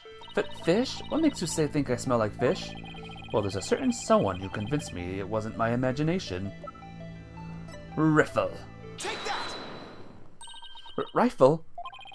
She apparently very attracted to the smell of fish. Rifle didn't want anything to do with Athena, even though she had a bunch of fish. So why then was Rifle so attracted to you, Pearls? I don't know. Looks like she's still not ready to talk about it. You had an object with you that smelled fishy too. In fact, I think this had something to do with your secret. Take that! The fishy smell calendar had something to do with your secret, doesn't it, Pearls? I can't lie to you, Mr. Nick. I'll tell you about me and Mr. Marlin and about the calendar. Yay! Imagine a young woman's affairs about their love when it's their father figure. Which one's the father figure? What are you talking about? Whew, it was only one lock, but it sure took some work. Please tell me about your relationship with Mr. Rhymes. I became distracted by the gift shop almost as soon as we got to the aquarium. Before I knew it, everyone else had moved on, and I got lost. I was so embarrassed to be lost at my age. Oh, Pearls, I know big crowded places are hard for you. I sort of panicked and went down the wrong corridor. Ended up in the food prep room, and that's where I met Mr. Marlin. I really startled him when I called out to him. He jumped so much he startled me too, and I lost my balance and fell down. Whoops. Oh, Mr. Nick, I spilled so many fish all over the floor. I guess it explains why you smell fishy. Pardon the pun. Phoenix Wright is the closest to a dad that Pearls has. That isn't her biological dad. That is Goji? What's that mean? I guess so. Yes, and my calendar fell off my bag and got buried in all the fish too. But it doesn't explain why Pearls wanted to keep it a secret. Yeah, why'd you hide it? His gone? Oh, is gone. Gotcha. Why did you want to hide your meeting with Mr. Rhymes? Well, I didn't want him to get in trouble over feed sanitation regulations because of me. And Mr. Marlin said he didn't want anyone to know he was in the prep food room. Huh? Why not? What was he doing in there? Before we spoke to him, he was staring at a calendar. But because of me, he dropped his calendar too. We had to search for it among the fish. Wait a minute. This calendar of yours, it already has writing on it. It does? But I didn't write anything in it yet. There's something written here under today's date. Meet the captain at the Orca pool at 7 a.m. Maybe my calendar and Mr. Marlin's got mixed up. Pearls, about what time did you run into Mr. Rhymes? I think it was about 10:15 when he had the info desk announced that I was lost. So I must have first gone into the prep room at about 10:10. I see. Do you mind if I hang on to this calendar for a while? It might be a clue to the victim's movements before he was killed. Alright, but be sure to give it back to Mr. Marlin later, okay? Cool. Good. Now maybe I'm ready to remove Mr. Plume's psyche locks too. Alright. Mr. Plume's psyche locks are going down. Motherfucker. Ship sheep. Ship sheep. You people again. You're becoming quite the nuisance. If that vegetarian won't come out, then I might just have to give up and leave.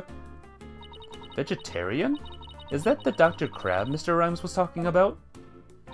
You are correct. He likes to shut himself up in that back room there and won't come out.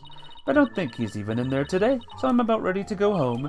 She sure seems to know a lot about the workings of this aquarium, and maybe a little something about the incident this morning, too. Mr. Wright, there's no time to be standing there thinking to yourself. It's time to put your psychedelic clock skills to work and uncover her secret. That's Psyche Lock, Athena. Psyche Lock. Alright. Let's do the old, save the game thing. Take that!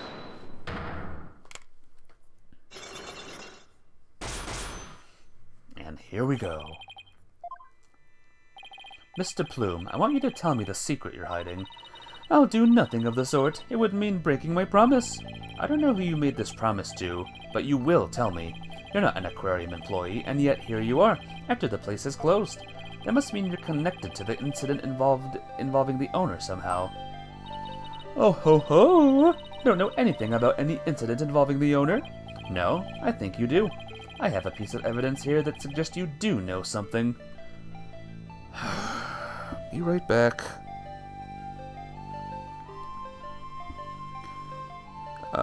Yes, I have the guide up, guys. Yes, I do. Just give me a second. Okay. Take that! According to Detective Fulbright, this shows the orca attacking the victim. And the person in this footage is wearing an outfit just like yours, Mr. Plume. Oh, I suppose there is no hiding this bombshell figure, is there? Yes, it is I. And I think I can guess why you're here at the aquarium. You aren't simply a visitor to the aquarium. What you really are is... a witness to the murder. You are a visitor who also happened to witness the death of owner Jack Shipley.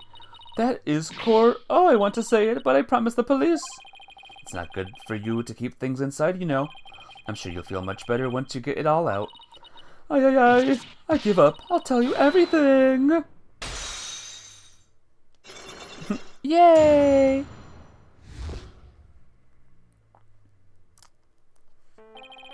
If she wanted to tell me this badly, why couldn't she have done it so from the top? I think anyone would agree that I held it in for as long as I could, but I couldn't be expected to withstand this commoner's badgering any longer. Please calm yourself, Mr. Plume, and it's top-class badgering to you. You are correct. I witnessed the killer whale's crime with my own eyes. You've got a problem with that, Blue Boy? Boss, Mr. Plume's anger is so powerful. Even I feel like I'm about to explode. You have to do something quick. Please don't explode on me. While you're here, could you start with telling me what you saw? I witnessed the very moments the killer whale attacked the victim. I told the police what I saw as well. I'm the sort of person who simply can't rest until the truth is known. So both Mr. Plume's statement and the footage point to Orla's guilt. Pardon me, but you seem pretty pleased that you witnessed this incident. What? Pleased? Shame on you. Are you implying that I'm happy about an innocent man's death? No, of course not. I just don't get the sense that you were afraid of Orla. It's more like you were interested in her. Are you? You know, I wasn't sure, but I was thinking that maybe perhaps one of my fans. Is that how you knew? That I am the non-fiction writer Norma de Plume? Oh, that Norma de Plume? So, big fan, huh? No, I've never even heard of her. Well, now that you've figured me out, there's no sense in trying to hide who I am, I suppose. Talking to fans is part of a writer's duty, after all. Oh ho ho! But I'm not a fan, I tell you.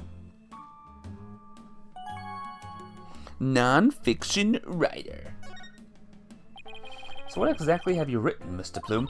Oh my, you mean to say you truly aren't familiar with my work? I write the truth. I take great pride in my craft, you know. I've been gathering information on Orla, the killer whale, for a year now. I've been very worried about Orla's violent tendencies, and today my concern was proven to be well justified. Orla isn't violent, she's a sweet and gentle soul. Oh ho ho, the moment you let your guard down with that killer whale. Chump! Shipshape Aquarium has always denied the killer whale's violent streak, but it has been rumored to attack people. But rumors are just rumors, they aren't necessarily true. Yes, I realize that, but I only write the truth. That is why I questioned the owner directly, but he refused to allow my research, and he even had the audacity to say to me, "You're nothing but a nuisance coming here day after day. Don't ever come back again." Sounds like her research was a bit too much to take. But then, how did you get in here if you've been blacklisted? I have my methods. Oh ho ho! This lady is shameless. Your violent, streak. We won't let you speak badly of Orla. We're going to defend her. I'm only stating what I saw with my very own eyes. I came to the aquarium today to observe the killer whale, but on my way to that thing's tank, I heard its cries. You can hear Orla from the visitors' corridor? There are speakers there in the corridor up near the ceiling. Apparently, the speakers is there so visitors can hear the killer whale's sounds. In any case, as I approached the killer whale's tank, I heard its cries, and when I arrived, I saw something terrifying. What did you see? The killer whale stealing the swashbuckler spectacular hat the owner was wearing. And then, the moment it bit him and shook him mercilessly to death with its jaws. Well, what? Orla bit the owner to death? In justice we trust, so I take it Mr. Plume's just finished telling you what she saw? Detective Fulbright, I guess you've already heard it too. Yep, when we took her statement earlier. As you heard, I'm afraid that accidental death is really the only thing it could be. Yes, and a dangerous creature like that cannot be allowed to harm anyone ever again. But she's not dangerous. Sorry, but the prosecutor's office said the case didn't have enough merit to go to trial. There was one prosecutor, though, who expressed an interest in the case. Really? Could we have that prosecutor take a look at the investigation reports? Unfortunately, I doubt even he'd take the action without evidence of a homicide. Look, we understand how you feel, Mr. Lawyer, but maybe you should give up on this one. Not a chance. We'll just re-examine the crime scene and strengthen our case.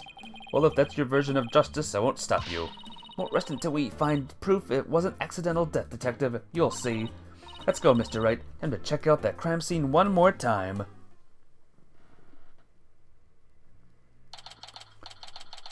Okay, here we go. Alright then, let's start the re-examination pronto. I'm going to go check out that mess in the back one more time. Athena, wait, no running. Ah! Are you okay? It didn't look like she tripped, but...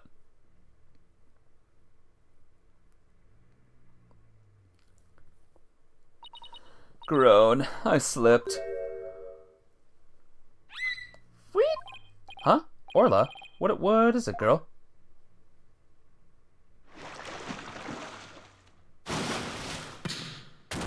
Ah! Athena, are you alright? She crashed into all the stuff behind her.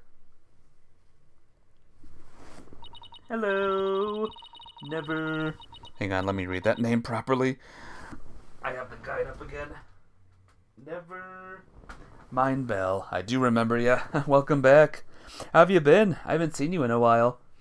I tried to get out of the way, but all I did was slip and fall again. It was a pretty amazing wipeout. Are you hurt? You're doing good. What have you been doing these days? I'm okay, but why did Orla spike that ball at me? After all the fish I gave her, I thought she liked me. Maybe she thought you were the main entree. Very funny, boss. In any case, let's give the ball back to Orla. Huh? Looks like everything got shifted around when I fell on it. Hey, you're right. There are things now that we couldn't see before. Like another ball. Or I guess Orla really likes them. Look, there's something new by the outline of the body, too. Better take a look around. Yeah. Yeah, welcome to the Phoenix Wright game. A fun, exciting game. What's this? A coin? Mr. Wright, there's blood on it. You're right, but it's dried. Do you think it could be the victims? And what was it doing all the way over here in the first place? I'm not sure, but now that we found blood outside the pool, it just might help us prove that there's more to this case than just accidental death. Hey, you're right.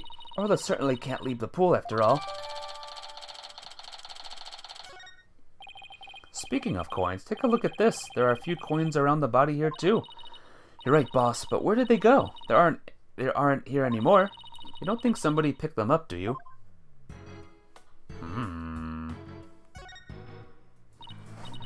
You could not watch. You had a very long trip to Asia. Ooh, how was it? You'll have to tell me about it.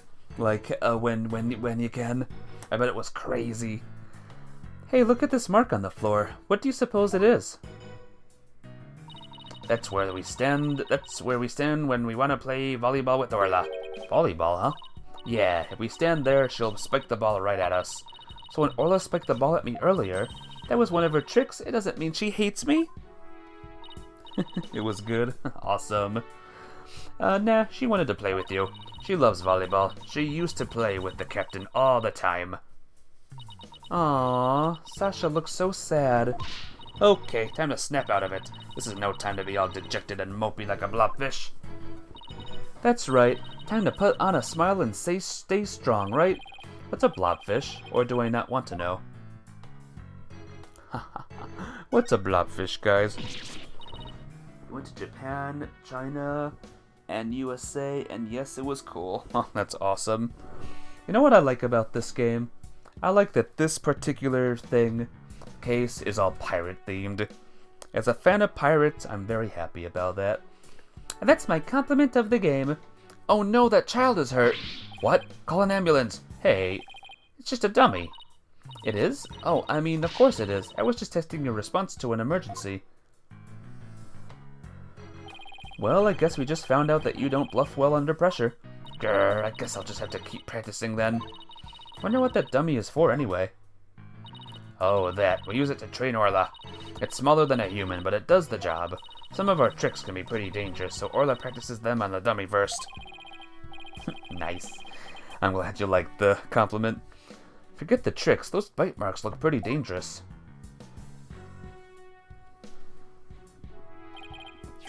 Hey Sasha, would you happen to know anything about this coin? Oh, I guess I missed one. I just finished cleaning up the rest of them. You picked up all the coins already? That's right. After the police finished their investigation, they gave me the go-ahead. Haven't found them all yet, though. I'm still missing a few. Well, if they aren't beside the pool, maybe they're in the pool. Let's go to that ladder over there and take a peek at the bottom of the pool, boss. Okay. Whee! Ooh, look at this. Yes. Coins. Look, I think I see something on the bottom of the pool. Hee hee, I knew it. Want me to go down and check? You can't jump and dress like that. You'll drown under the weight of your clothes. No, I won't. I'm a pretty good swimmer, you know. Be that as it may, that pool's really deep. I doubt you can hold your breath that long. But maybe Sasha can.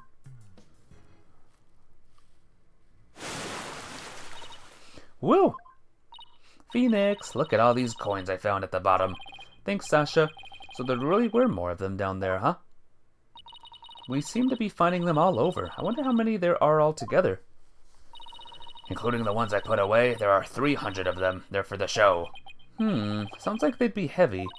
About 7 pounds, I'd say. A little lighter than a stringfish. Well, I'd better go put these coins away where they belong. So, 7 pounds of coins scattered around the scene, one of them with blood on it. They have to be related to the case. I wonder how the blood got on that one coin. Wait a minute. Could it be? Remember how Detective Fulbright said that they couldn't find a murder weapon? Well, what if these coins were the weapon? Huh? How could a little coin kill a grown man? Well, one coin by itself isn't much of a threat, but 300 coins together could definitely be used as a weapon. All I have to do is freeze them. If you put 7 pounds of coins in a bag and swung it at somebody, it would make a pretty formidable blunt instrument, wouldn't it? It would explain how blood got on this coin. Oh, I get it. If that bag of coins is a weapon, then we can use it to prove Orla's innocence?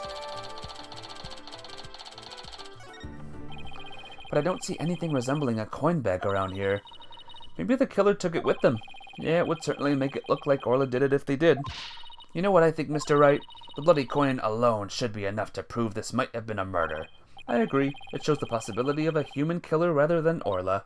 Yes, this is just what we needed. Let's go show this coin to Detective Fulbright and Mr. Plume right away. Good idea. Let's hope they're still at the pub. Oh, danger.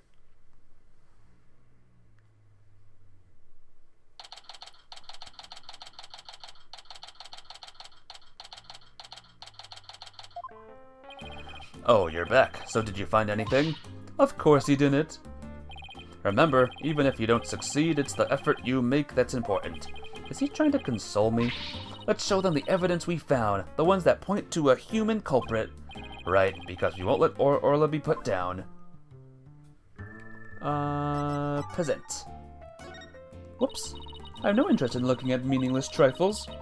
That's not the right gold coin. That's my gold coin.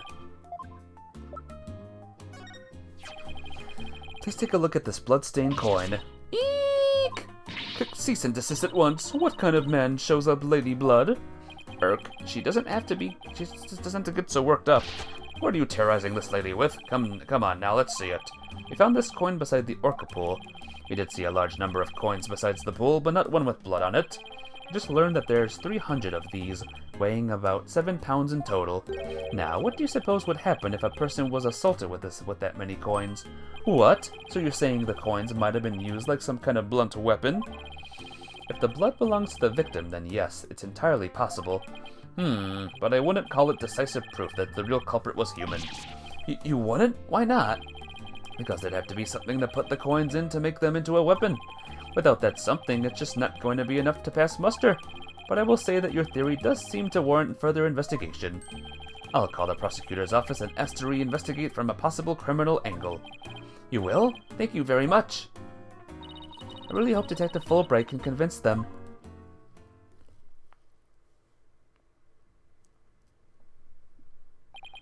You won't believe the answer I got. When I explained your passion for this case and the police's investigation, they said that the prosecutor I mentioned earlier will be willing to take this to court. Really?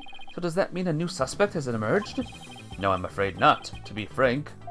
Prosecutor Blackwell said he just wants to prove that Orca's guilt in court. What? It's Prosecutor Blackwell that wants to prosecute Orla? That's fine, Detective. Thanks for arranging this for us. Well, I must say you're taking this rather calmly. The defending Orla in court was my idea from the start, and I'll do whatever it takes to save her. In that case, I'll do whatever I can as well to see that justice is served. Mr. Plume, will you be a witness for the prosecution? A trial for a killer whale? I've never heard of such recklessness before in my life. But I will reveal the truth about this killer whale and then write all about it. Ha ha ha, sounds like a plan. Now if you'll just come along with me, we have to prepare for tomorrow, and I still have to arrange for an autopsy. Oh, ho ho. I look forward to tomorrow. Until then, blue lawyer and yellow fan.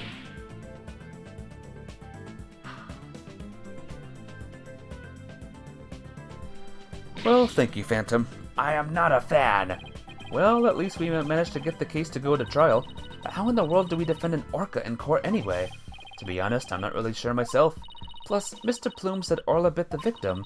This trial sure isn't going to be easy. But I love a challenge. And we ought to just be fine. Guess I should go over that swashbuckler spectacular you were watching this morning. Yeah, we can have a formal viewing back at the office. Nothing decisive against Orla in the security tape, but that doesn't mean much. I just have to find a more concrete way to save Orla at tomorrow's trial, or else. So what do you think of this case, guys? Another weird one, huh? Welcome to the first of the DLC cases.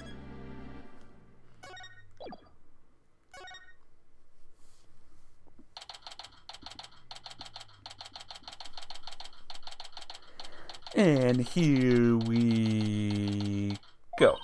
Good morning, Mr. Wright. Good morning. Chipper as ever this morning, I see. I'm just thankful we actually got to have a trial for Orla. As a matter of fact, I just ran a few laps around the courthouse to get extra pumped. Another weird case. You know it. Haha. I just splashed my face with some water to get the sleep out of my eyes. Oh, I also queued the swashbuckler video so we can watch it anytime. Cool. Thanks, it just might help our case. By the way, you have some serious dark circles. Did you stay up late watching this? What? Me? No, I just woke up early, that's all. Guess I need to cover them up. I get ragged on enough as it is by Prosecutor Blackwell. Speaking of being pumped, I'm pretty fired up for this trial too. It's been a while. Hee hee, it explains why your hair is spikier than usual. I mean, look at it. It's all super pokey and prickly and stuff. It's amazing. Gotta go. Bye, killer. Have a good one, alright? See you tomorrow. Or soon, hopefully. That was a compliment, right? Good luck, Mr. Nick. I'll be cheering you on from the gallery. Thanks, Pearls. It's been so long, I'm actually a little nervous. Good morning, Mr. Lawyer. Oh, Mr. Rhymes. You came to watch the trial? Yeah, Sasha is back at the aquarium with the orca. So I thought I'd better come here to watch for her. Well, don't you worry. We're going to win for Orla. Isn't that right, boss? Right. One unprecedented trial coming right up. Are you streaming tomorrow? I stream every single day, Belle. Every day, twice a day. So yes, yes I do, or yes I will.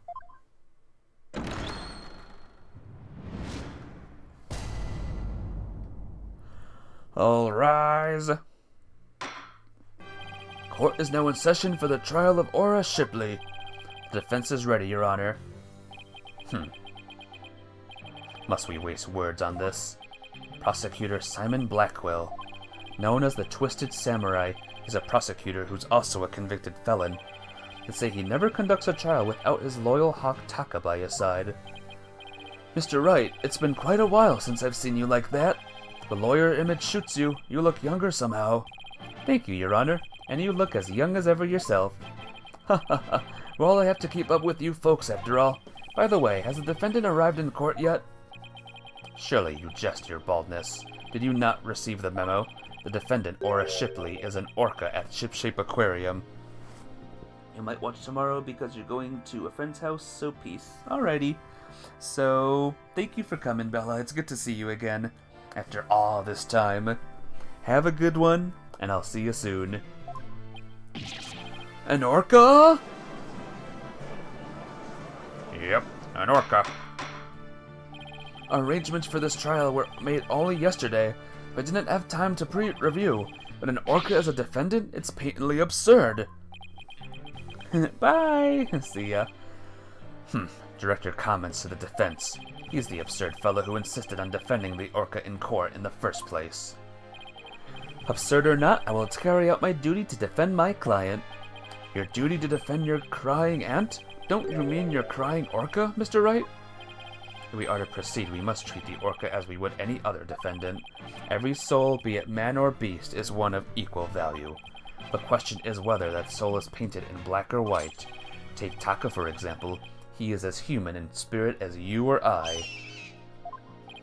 The real question is, am I in for more pain, as always? Orca or not, I suppose the defendant is still a defendant, and I vow to render my verdict fairly and impartially.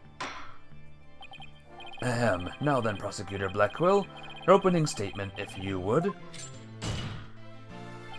I suppose I can hardly leave it to someone who knew nothing of the defendant. Very well, listen carefully. The orca murdered the owner of Shipshape Aquarium in the aquarium's orca pool. The orca apparently toyed with the victim mercilessly as he died. A sadistic orca? What a chilling thought! And where exactly is this defendant now? Inside this. A cell phone, Prosecutor Blackwell? Time marches on, your baldness, with or without us. I borrowed this TV phone from the aquarium which will allow us to interact with the orca. A TV phone? Very well, the court accepts it into evidence. Will we be able to view the defendant in question on this large monitor? Fulbright, prepare for transmission.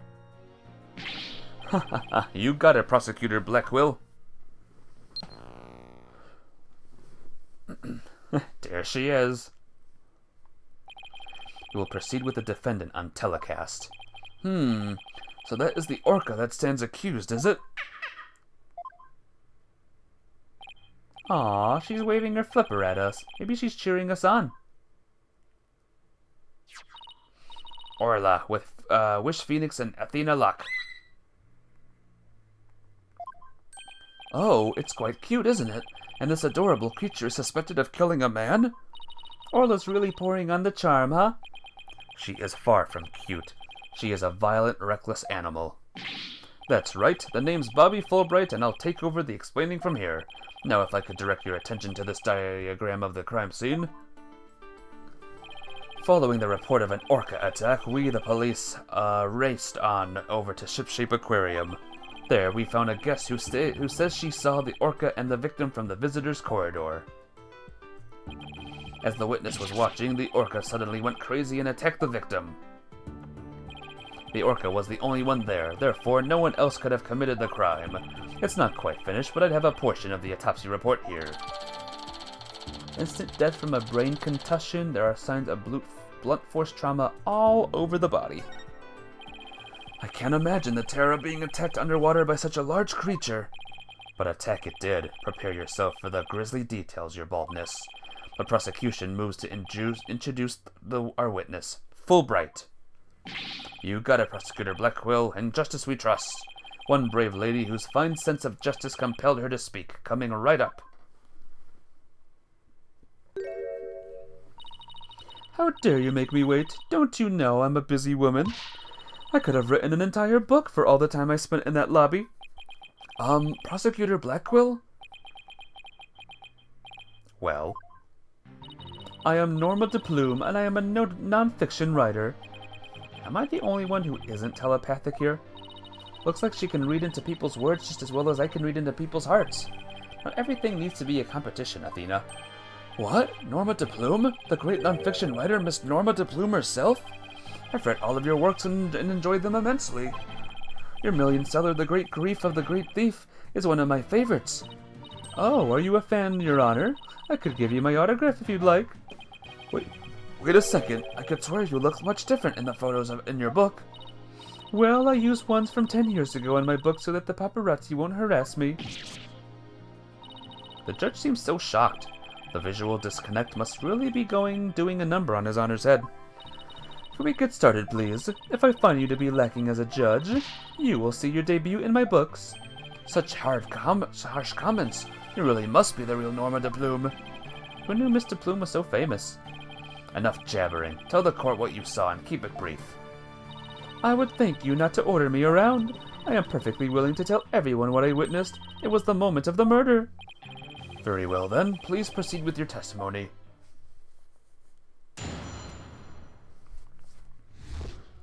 The moment of the murder. I went to Shipshape Aquarium to see the killer whale. As I was watching the killer whale from the visitor's corridor, it suddenly went crazy. I saw the killer whale bite the victim to death with its huge mouth and deadly teeth. Attempting to remain calm, I reported the incident to the police immediately. That adorable defendant really did all that? It must be much more vicious than it looks. Now deliver your judgment so I may carry out the sentence. Objection! The defense would like to do some defending first, if that's alright. Must you drag this out with your tomfoolery? The defense always has the right to cross-examine the witness, you know. A fellow inmate told me this just this morning. If you want something signed, all you need is the document and a witness. Let me guess. They were convicted for contract fraud, right? All we need in this case is the evidence and a witness to convict. It's as simple as that. Looks like I guessed right. Sorry, but as Miss Sykes said, the defense has every right to cross-examine. Isn't that right, Your Honor? Yes, of course. You may proceed with your cross-examination, Mr. Wright. I shall relish the sight of you thrashing around in vain. That's a yes. That's a right. A right that is mine. So, give me a second. See the killer whale. Watching the killer whale from the visitor's corridor suddenly went crazy. I saw the killer whale bite the victim to death with its huge mouth and deadly... teeth.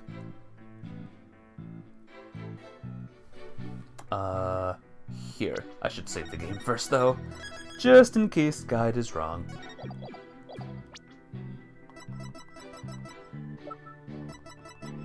Yeah! Objection!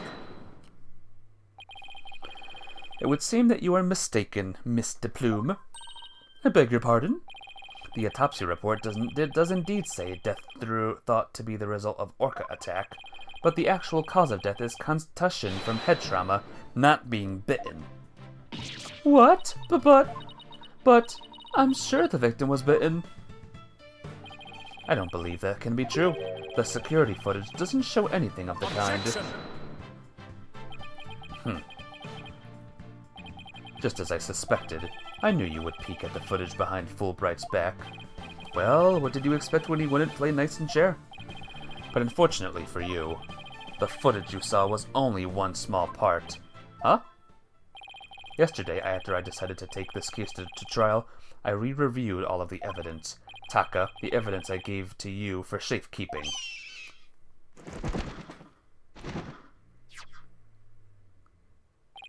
Guess that hawk is higher up on the pecking order than Fulbright in Blackwell's book.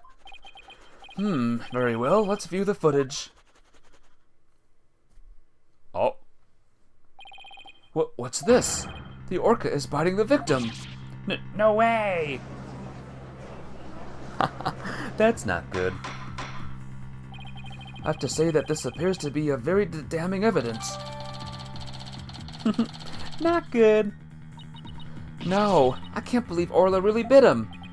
And there is more. Look at this. This photograph was taken while the body was being examined. There seemed to be a strange bruise on the victim's right wrist. I'll have the crime lab examine the bruise and calculate its relevance to the case at hand.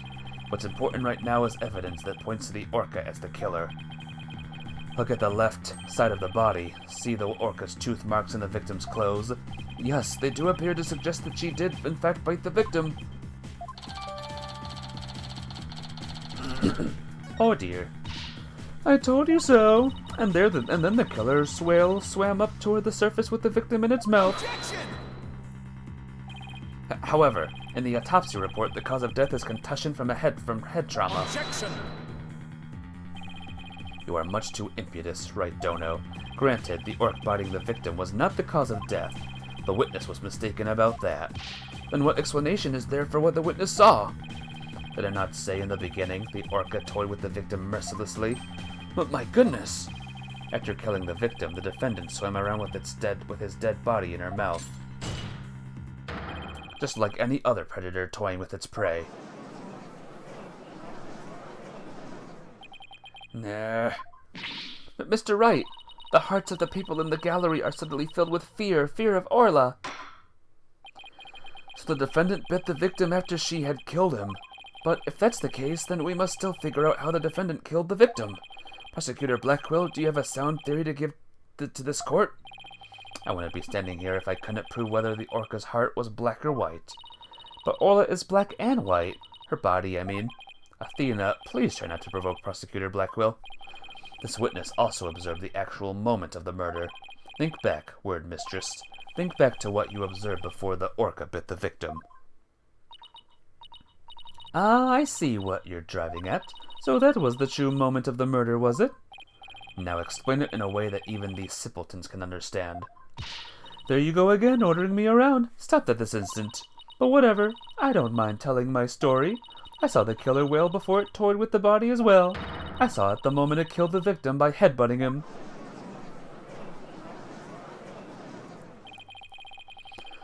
Orla killed the victim by headbutting him? That's right, it rammed the victim over and over again. Recall that the autopsy report stated that there were bruises all over the body. Recall as well how persistent the defendant can be when she's attacking her prey. And we all just saw the killer whale headbutting the victim in the footage, don't forget. That footage backs up Mr. Plume's testimony, but there's also something very important that it does not show. Now, do you see what a menace this killer whale is? Objection! I'm sorry, but I can't allow your testimony to stand unchallenged. Looking at this footage, the orca certainly seems to be headbutting something. But you'll note that this something is not the victim. Oh! What? I want to look away, but I can't. Even if it was the victim, you couldn't have seen him from where you were, could you? What? Oh, well, I suppose not. Mr. Plume, did you actually witness the victim getting headbutted by the defendant? Let's see. Oh, I remember now. As I recall, a rock in the shape of a skull was obstructing my view. So are you admitting that you couldn't see the victim? Yes, I suppose I am. However, immediately after the headbutting, the victim came floating up. He came up from behind the skull-shaped rock and his body was all limp. What else could I think except that the killer whale was headbutting the victim? Objection! But if you didn't actually see the moment of the attack itself, then it's pure conjecture. Objection! Must I do everything around here? How dare you speak so rudely to me? There's no need for hysterics. Clear your mind and recall how you reached your conclusion. Though you couldn't see what the orca was attacking, you didn't need to, did you? Because you knew she was behaving exactly as she had only 1 year prior. Oh! 1 year ago? That's right. Yes, that's it. That's how I knew the killer whale was headbutting the victim. I'm sorry, but could someone explain exactly what happened a year ago? If you must know, a very similar incident occurred only last year in which the defendant murdered her trainer. What? The orca murdered her trainer, you say? What? Is this really true? This is not looking good for us. It's all in this book. That book? The Killer Whale? That's Mr. Plume's latest work. I was just thinking of picking that up. Welp! A case from last year. Last year, the defendant killed her trainer in the middle of a show. The orca headbutted and bit the victim. The same thing she accused of in this case. That orca killed 2 people? That thing is a menace. Guilty, I say. Never want to go to the beach again. No, now everyone's even more convinced that Orla did it. We were doing so well, but now everyone in the room has a bad impression of Orla. I don't want to think she did it, but it's hard to keep on believing in somebody who can't even tell me your side. Phoenix, Athena, you gotta believe in Orla. There's no way she'd kill anybody. You gotta save her. Please, I'm begging you. Sasha, what am I doing doubting my client like this? This is the time to be strong. I believe in Orla, and I'm ready to fight for our client. I'll take everybody in this courtroom on if I have to. Don't you worry, Sasha. We won't give up on Orla. We'll defend her to the very end. Thank you, both of you. You're Orla's lawyers. Who else but us can save her? We can't give up on her now. For an instant there, you were afraid of the orca, weren't you, Wright Dono? When you saw the photograph of the victim from a year ago, you turned paler than me. You saw right through me. It's obvious you have neither the guts nor the determination to defend the orca. It's true that Orla can't speak, and I don't know her thoughts, but there's a certain someone who believes in Orla with all her heart. I respect the trust she has in Orla, so I'm willing to believe in Orla too. And what do you do? And what do you know about orcas? Nothing, that's what. So allow me to fill you in. Do you have any idea why orcas are also called killer whales? Because they are cunning and merciless predators like that hunt and kill even true whales. So killer whales really are killers. What terrifying creatures indeed. I can't bear to hear any more of such rubbish as trusting a killer. Can you, your baldness? No matter what you say, I will continue to believe. I don't give up on that. I don't give up that easily, you know? Dullard, you don't know when to give up, do you? Very well, I shall give you a chance to prove just how determined you are. Witness, spare no quarter, and lay the full truth on them. Oh, ho, ho. But of course, that is what I do, after all. Prosecutor Blackwell, what will you have the witness testify about? I shall have her testify about what she saw and what she heard. What she heard? Very well, Mr. Plume, please tell the court what you saw and what you heard.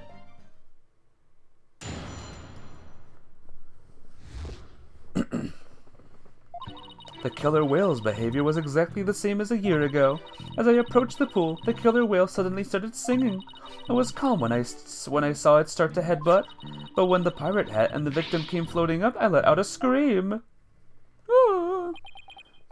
So the orca displayed the same behavior as during the incident a year ago. That's right, those weren't just simple cries, it was singing. As I approached the pool, the killer whale suddenly started singing. It kept headbutting while it sang the swashbuckler spectacular song. That's right, it was singing the same song it sang in the aquarium stage show back then.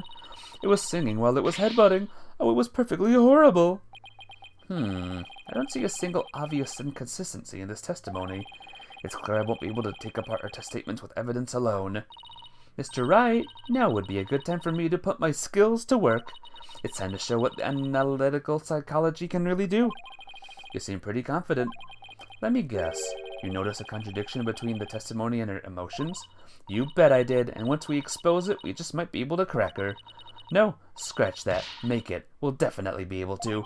Then let's give your knowledge of analytical psychology a try.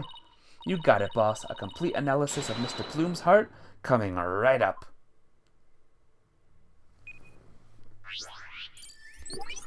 It's that time again.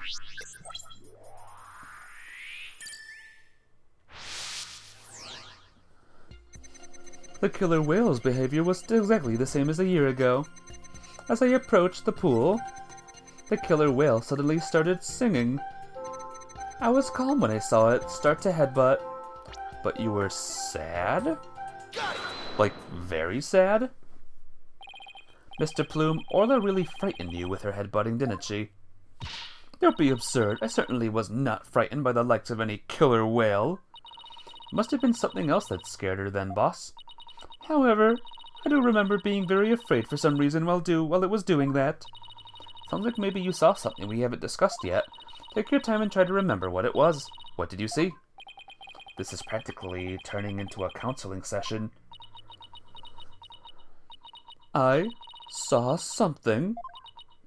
Oh, ugh! I remember now. Okay, good. Now if you could please tell the court what you saw. I saw bright red blood. The killer whale's ramming caused the victim to bleed. There was a great cloud of blood. What? Yes, that's it. That's why I was so sure. That's when I knew that the killer whale had killed a person for the second time. Well, that was a very compelling statement indeed. Looking at this again, there does appear to be something that could be a cloud of blood. So her terror was a reaction to blood, was it? That would certainly explain what happened yesterday. Please take a look at this bloodstained coin. Eek! Cease and desist at once. What kind of man shows a lady blood? She doesn't have to get so worked up. I was badly injured during an interview once. Ever since then, I've been terrified of blood. The very sight of it dreadfully upset my delicate sensibilities. This is a bad turn. If Mr. Plume saw blood, then does that mean Orla really did attack the victim? It would appear that orcas are even more vicious than I am. So, how does it feel to be thoroughly rammed by your own cross-examination, right, Dono? But what do we do now, boss? Arg, the testimony was not at all what I expected to hear. Wait a minute. There's still some discord left in Mr. Plume's heart. What? You mean there's more? Yes, but there's no telling what it is. It could be something even more damaging. Is there even anything left on of our case to damage? Well, whatever it is, we have to face it head on. Athena, you believe in Orla, right? If so, there's no reason for us to shy away from the truth. Yeah, you're right. I know we can handle the truth, whatever it is, so let's delve a little deeper. You got it, boss.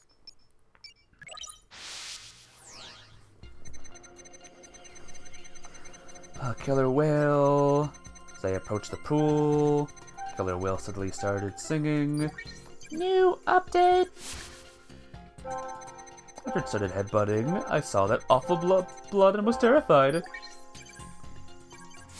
But when the pirate hat and victim came floating up, I let out a scream. Bada boom. Bada more boom. Huh? Her fear appears to lessen here at this statement. Mr. Plume, weren't you afraid when you saw the victim with blood coming out of him? My, that's a very good question. I was shaken after witnessing a murder, yes, but then the blood seemed to disappear. Disappear? And why do you suppose that was? Simple. It was because of the pirate hat. After the killer whale put the hat on, the cloud of blood disappeared. Objection! And how exactly does that work?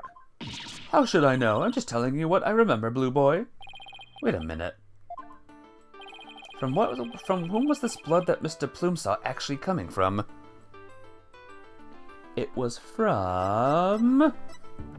Aura Shipley! Take that! Consider this. Maybe the one who was bleeding wasn't the victim. I beg your pardon? What kind of ridiculous nonsense is that? There was no one else in that pool besides the victim. Oh, I wouldn't say there was no one else. It is an orca pool after all.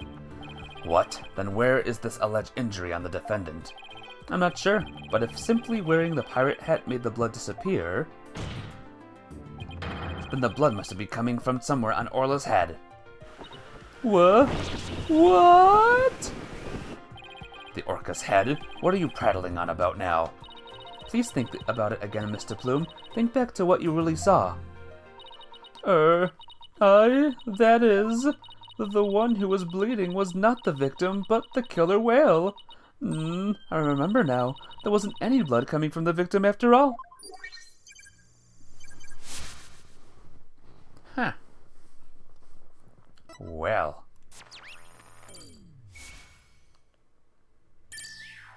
Bye-bye. We did it. Analytical psychology got us what we needed from her. That was a huge help, Athena. It was also pretty dicey for a while, though. Well, this is a surprise. The blood the witness saw was the defendant's, nor the victim's. Not the victim's. That is correct. And since there was no blood coming from the victim, there's only one thing we can conclude. That's what Mr. Plume witnessed was not the moment of the murder as she claims. Objection! I thought you were unarmed, but it turns out you were concealing a sword all along. Nevertheless, it is far too dull to cut to the bone. Meaning? I grant that what the witness saw was not the victim's blood, but it proves nothing. After all, being rammed doesn't always result in a wound that bleeds, does it? Death from internal hemorrhaging is also a possibility. He has a point there. If you wish to challenge me into a duel, you'll need a sharper blade than that, right, Dono? I demand evidence that proves the witness did not see the moment of the murder. Ack, there must be something. Think, Phoenix. If I'm correct, then the victim's death occurred before. If the victim was already dead when Orla started her head sputting, then that would mean he died sometime before Mr. Plume was watching her. The events Mr. Plume witnessed took place at around 10:10 a.m. Must have something that can tell us about what happened before 10:10 a.m. It's the security footage. Take that! We've only seen the footage from 10:09 to 10:10, which means there's still footage going further back that we need to check. Your Honor, I request that all of the security footage be played for the court. All of the footage? Mr. Plume witnessed the cloud of blood at around 10:10 a.m., but I believe the victim was already dead by that time. So your assertion is that the murder took place before Mr. Plume arrived? Exactly. The security camera footage starts at 10 a.m. when the aquarium opened. And I believe that is a vital evidence in the 10 minutes before. You are quite the gambling man, Wright Dono. Are you honestly willing to risk everything on those mere 10 minutes? I've bet on slimmer chances before, but when he puts it that way... My boss is no coward, Prosecutor Blackwell, so I suggest you get ready to eat humble pie. Uh-oh. I can't back down now. Well, if the defense is that confident in his importance, Prosecutor Blackwell, security footage. Fulbright. Roger, I have the rest of the security footage right here. Very well, please play it to the court. Please have something for me. This is what it looked like at 10:10 a.m. The witness can be seen here. Alright, I'll just back the footage up to the beginning now. Okay. Well... it appears Mr. Plume hasn't arrived yet at this point. Now to see if I can find something from before this point in time. Oh. Ah. Nope.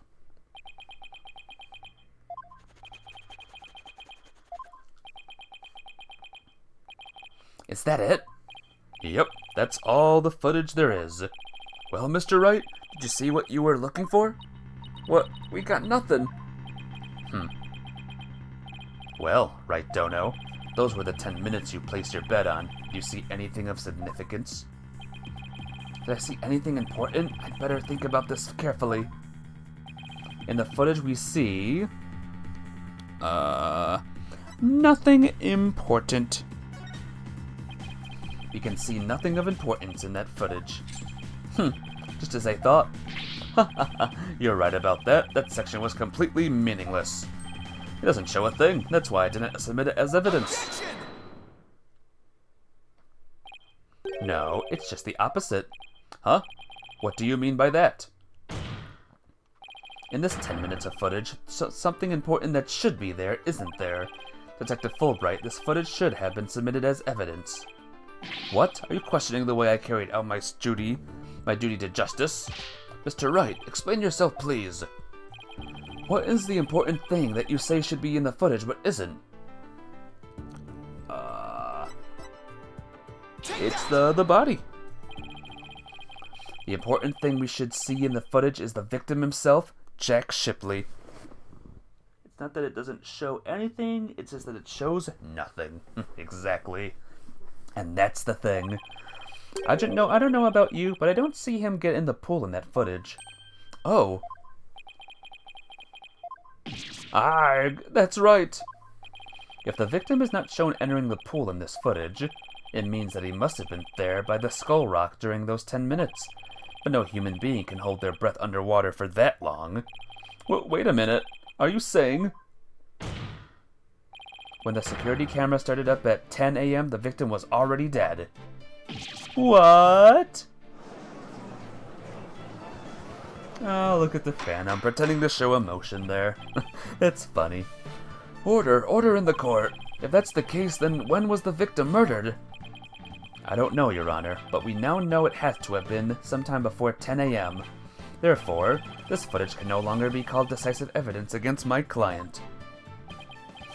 But there is no one else who could have killed the victim. Not necessarily. The defense believes that the true culprit may have been human, and we have evidence to back up our theory as well. Do you now? I would be very interested in seeing this evidence. The defense's trump card, the thing we found during our investigation yesterday. I wouldn't go so far as to call it decisive, but now is the time to play it.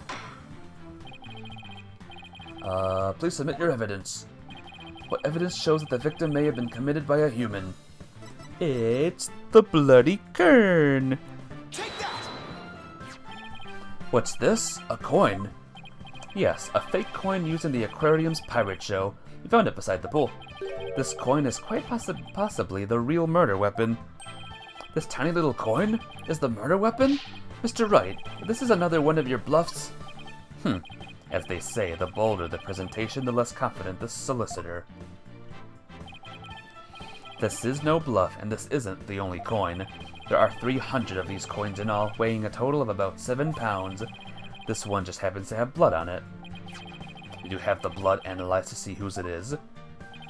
Not yet, but there were coins scattered all around the body, and the victim had a head wound. Taking these things into account, I believe it has to be the victim's blood. So to put it together, we have about 7 pounds of coins by the side of the pool. One of them was with a bloodstain on it. I think the answer is pretty clear here, Your Honor. The defense proposes that the victim was killed beside the pool. The side of the pool? But if the murder took place there, it would be difficult to say the orca did it. I realize you were trying to defend your client, but that theory is preposterous. How could 300 coins possibly be made to hit someone all at once? It'd be pretty easy if they were in a bag or something of that nature. And so where is this bag the coins were in? Unfortunately, Your Honor, we recovered nothing of the sort from the scene. It's possible the culprit took it with them. They took it... The true culprit used the coins as a blunt instrument to commit murder. They then threw the body into the pool before the security cameras started up. And then they left, taking the bag of coins were in with them. They got rid of the evidence that points to a human culprit to pin the blame on Orla. That was brilliant, Mr. Wright. You found a way to introduce the possibility of a human perpetrator. Yeah, somehow. Let's hope my luck holds out. I wonder why Prosecutor Blackwell hasn't said anything. Possibility of a perpetrator other than the defendant has now been suggested. But if we hold this possibility to be true, then what did Mr. Bloom witness? That's right. I saw the killer whale attack the victim. Just like it did a year ago, singing a song. I guess there still is that. Even with somebody else as the culprit, Orla's behavior seems pretty bizarre. Wonder why she was doing the same things she did a year ago. But is it really that bizarre? What do you mean? To explain the inexplicable, all we have to do is turn our thinking around. Turn our thinking around, huh? Sounds good to me. And yes, I see the time, by the way. I'm gonna finish this court thing. It shouldn't actually take too long at all. And tomorrow we're actually gonna finish this game once and for all. Time to give the old turn my thinking around method a try. Instead of trying to figure out why Orla did it, the same thing she did a year ago, I should consider the results that were produced by her behavior this time around. Orla sang a song, did some headbutts, and bit the victim. If the real culprit wanted to shift the suspicion onto Orla, then they would have needed to give people the reason to think Orla did it in the first place. Mr. Wright, as our lawyer, how do you explain your client's actions? I believe we should think of it in this way, Your Honor. What kind of effect did Orla's actions have on the case? Very well. Then why don't you explain it for the court? How did the defendant's actions affect the case? They created a witness! Mr. Plume focused her attention on the orca pool because she heard the song. The orca's act of singing a song created a witness. Created a witness? Isn't it possible that the fabricating a witness was the real culprit's true intention? After all, Mr. Plume witnessed two things. She saw Orla headbutt something over, and she saw the orca bite the victim. These two actions of Orla's might have been the real culprit's plot to make the witness think the orca was attacking the victim. Are you saying that the defendant was being manipulated by the true perpetrator? Exactly, and that would explain Orla's actions perfectly. But the defendant is an orca, and is it even possible to manipulate her? Yes, there is a way to manipulate Orla's behavior. With this. With the whistle. Take that! Is this a whistle? Yes, Your Honor. Trainers at the aquarium use whistles to issue commands to Orla, but in truth anyone can do it, provided they know the right signals. Ah, that must be how they get Orla to do tricks for their pirate shows. The true culprit hid the body in a spot that couldn't be seen from the visitors' corridor. Then when Mr. Plume appeared, they gave Orla the commands. In other words, Orla was manipulated by the culprit to perform a series of tricks. What? And as for you, Mr. Plume, you were manipulated by the true culprit to play the part of the witness. Norma de Plume, was set up? I, Norma de Plume, writer extraordinaire, was used? No. No!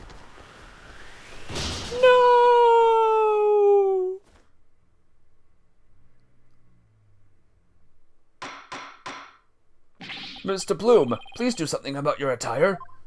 That was one wardrobe malfunction I did not want to see. It would appear we need to shift our suspicion towards someone other than Orla. Prosecutor Blackwell, please have the bloodstained coin analyzed. Why is that a ground-shattering revelation? She didn't want to be used. She don't like that. You waste your breath. I guess even Prosecutor Blackwell can't refute the possibility of a human suspect. You did it, boss. If the crime happened beside the pool, there's no way an orca could have done it. Now, if only we could find the bag the coins were in. In light of the new discovery, it would appear that the orca couldn't have done it. Exactly, Your Honor. If the blood on the coin proved to be that of the victim, we can unequivocally overturn Orla's accusation. Oh. Overturn the defendant's accusation? I think not. Ack! My hair! My beautiful hair! Yesterday, a new inmate was brought into the prison. He said the moment you relax is when you're the most vulnerable. And what did this man go in for? He is merely a sneaky thief who enjoys a spot of fishing now and then. The Wright dono here would be easier to hook than any fish.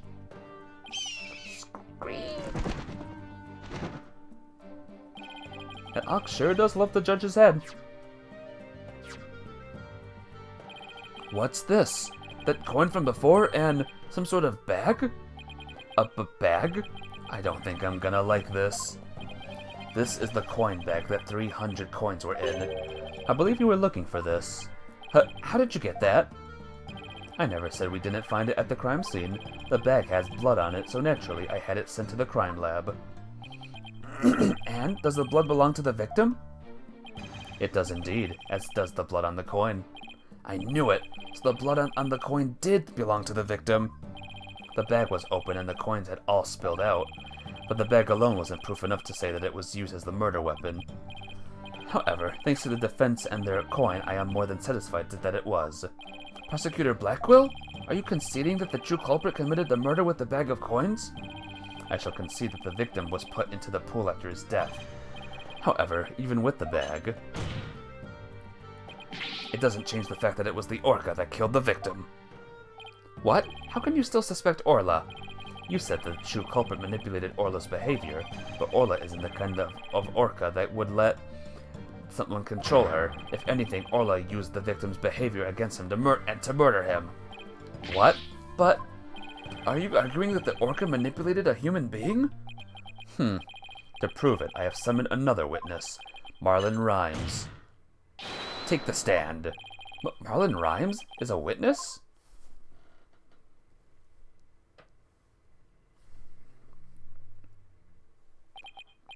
Well, don't just stand there. State your name.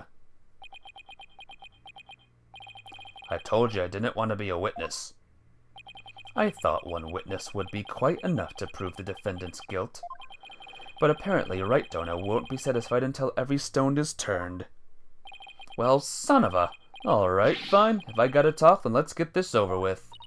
Mr. Rhymes doesn't seem like a willing witness.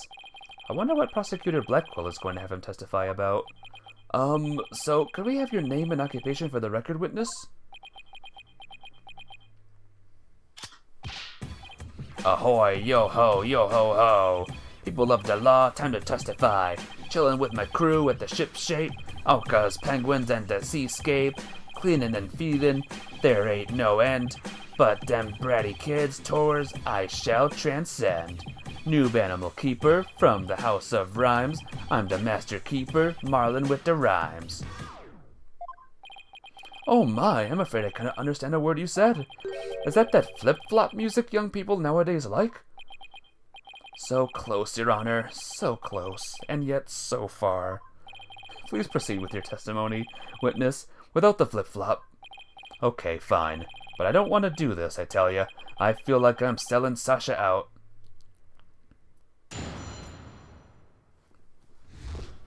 Okay, it's just this testimony. And then, at around 10 a.m. I was in the staff's room. I heard a loud noise from the pool room. So I went to the door to look in. I couldn't see the captain or the orca, but I saw a bunch of coins scattered around. The orca knows there's a certain spot people start to play volleyball with her. I think maybe she knocked down the stuff that was piled up there and hit the captain. So that gives us a little more info about the pool, about the area around the orca pool. The defendant made the stuff fall down. Overturned crates and assorted props were scattered all over the pool from... There's no doubt that it was the orca that caused the mess. But could she really have done that from the within the pool? As I said, the orca is the only one that could have performed such a feat. The pool and its room were tidied the night before, including the various odds and ends. But when our rhyming marlin took the look-see, over 400 pounds of props had fallen. To move it all in one go would challenge even the brawny prisoner in the cell next to mine. What is he? The jail gossip? So, how did 400 pounds of items fall all at once? I'll tell you how. The orca pulled on the cloth that was underneath them, a weight that would be all but impossible for a human to move. Was child's play to an orca. During our friendly game of volleyball, the defendant made the crates fall, and the bag of coins that was among the items fell on the victim's head and killed him. The orca then toyed with the victim's body underwater, which is what Mr. Plume saw. Objection! But the witness only said he heard a loud noise. It doesn't automatically make it the sound of Orla making the items fall. Also, why did you only look in on the pool room anyway, Mr. Rhymes? The orca sometimes makes a loud noise to summon her trainer, but I'm still a newbie, so I don't have a security card to get into the pool room yet. So even if she tries to summon somebody, there isn't much I can do about it. I see, so the witness couldn't enter the crime scene. Objection! If Mr. Rhymes couldn't enter the room, there's at least one thing he can't be sure about. His statement is that the orca was played as volleyball is purely speculation. Silence! Whether the orca was actually playing the volleyball or not is not the issue. Traces of the orca's saliva were found on the cloth that was underneath the crates. The important point is that the orca is the only one that could have moved the items. Arrgh, I have to discredit that statement somehow. If I don't, it'll mean that Orla was the culprit, even if the victim died beside the pool.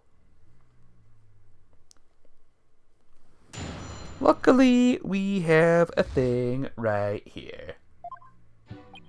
At about 10 a.m., I was in the staff room.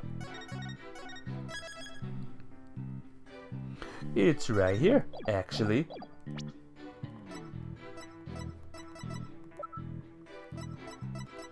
There it is. Objection!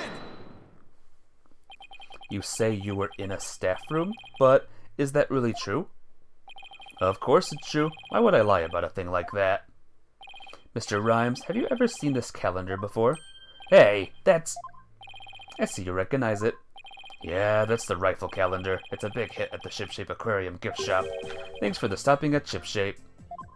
Mr. Rhymes, please refrain from scattering fish around the witness stand. Not to worry, your baldness. Taka will have them cleaned up in no time. I guess that bird comes in handy now and then. Alright, Mr. Wright, we have all seen your cute souvenir, now if you wouldn't mind. No, Your Honor, this isn't my calendar. It was originally the witness's, but it came into the possession of a certain young lady. What? Mr. Rhymes and this young lady first met each other in the food prep room. After a mishap, their calendars got switched around. They ran into each other at about 10 a.m. in the food prep room, so clearly the witness was not in the staff room. In other words, there's no way he could have heard the noise in the pool room upstairs.